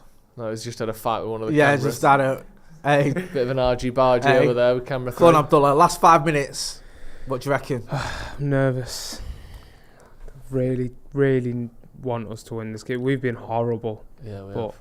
oh my word, just it feels like that Brentford game. I hope it ends like that, where it's just we've been bad, no ideas, no solutions. 9 minutes, you know. Fucking hell. 9 minutes of added For time. what? 'Cause Rightly United so. aren't winning, that's why. Yeah, as Rob Edwards would say. Come on, United, please. Rightly so.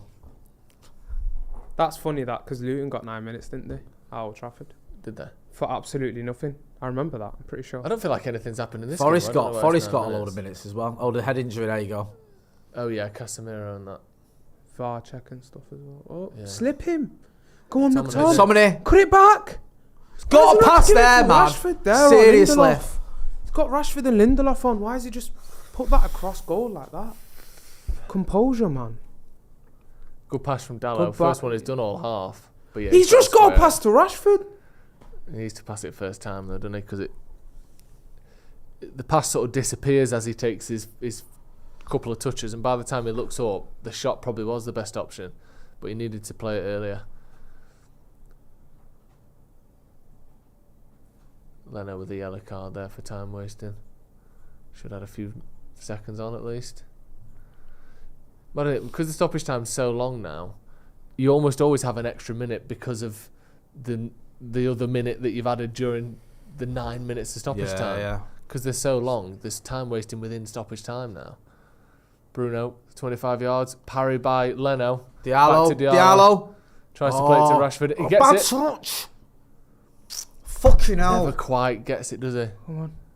Keep going, keep going. Dallo. Go on then. Ericsson's back post. Lindelof!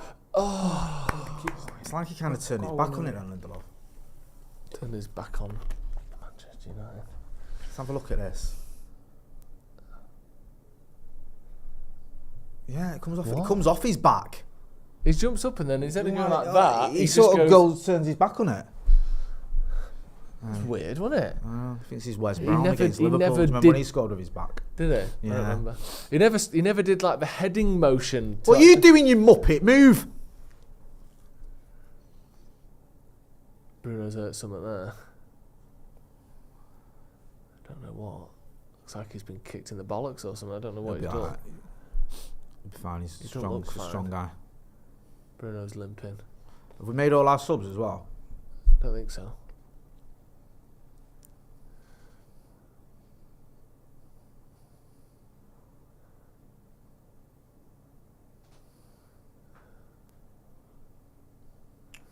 Come on, Ahmad.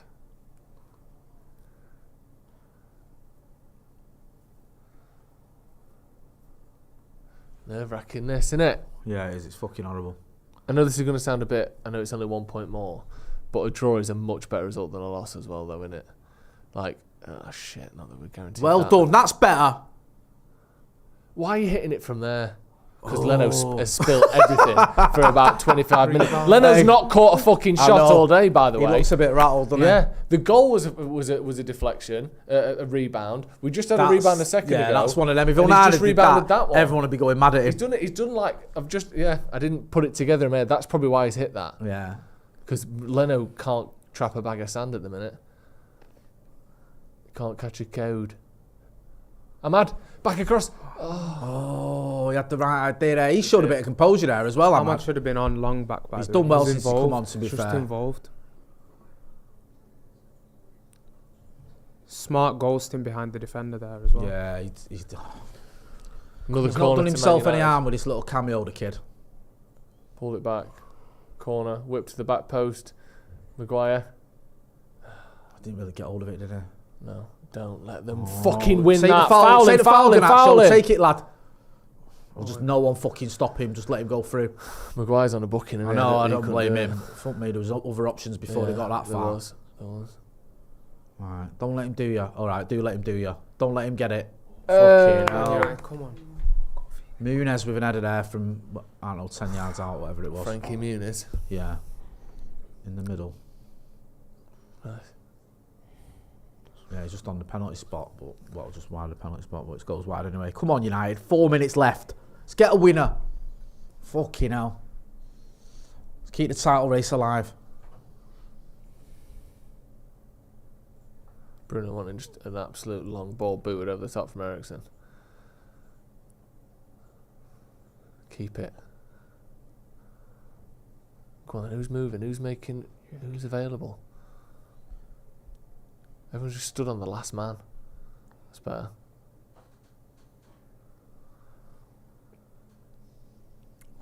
Get it. That'll do. It's a bit hard that from Fernandez, man. Yeah. Fucking hell, Okay. give the kid a chance. It's fucking ran 20, well, Yeah. not 20, 10 yards further up the pitch. Do that there. all the time and it pisses me right off. They run 5 straight away, and then they run another 5 in the run up and get 10 yards. Hold on. Oh, it's unlucky. Don't foul him. We can't get near him, so fucking foul him, to be fair. It will be. He's got a free shot here, and he scored. Fucking Alex Iwobi gets the winner for Fulham. Pathetic. Absolutely fucking tragic. It's not good enough at all. Bastard.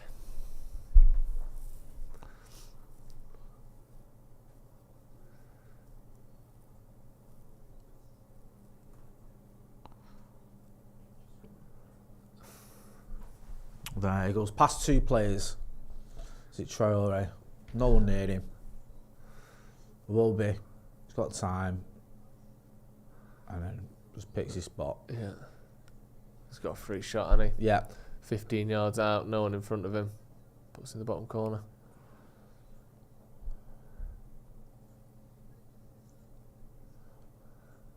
Just sells fucking 2 of them with the faintest of touches as well.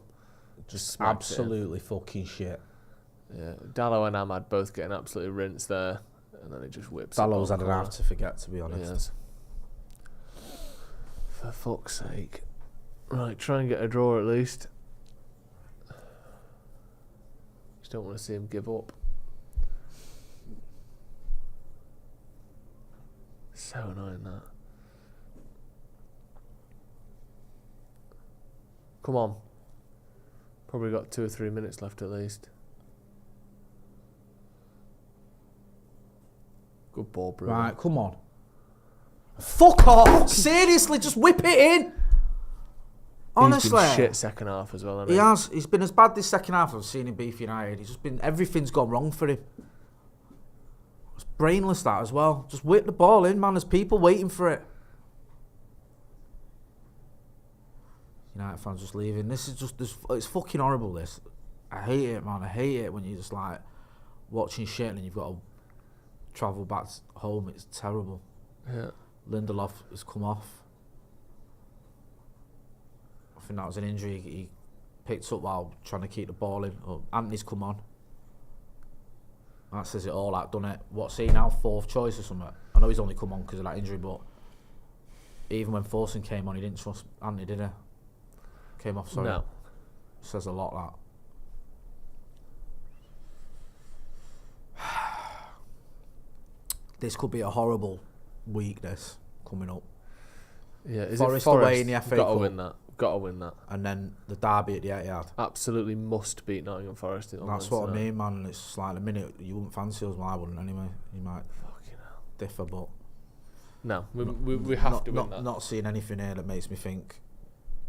Just your final thoughts, Just Abdul.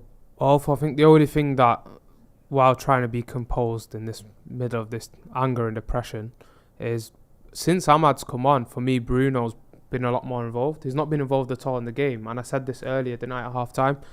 Ahmad, when he come on against Forest, got Bruno more involved. I feel like Bruno just naturally plays as the 10 with Ahmad. Did Delo just throw it to fucking Fulham then?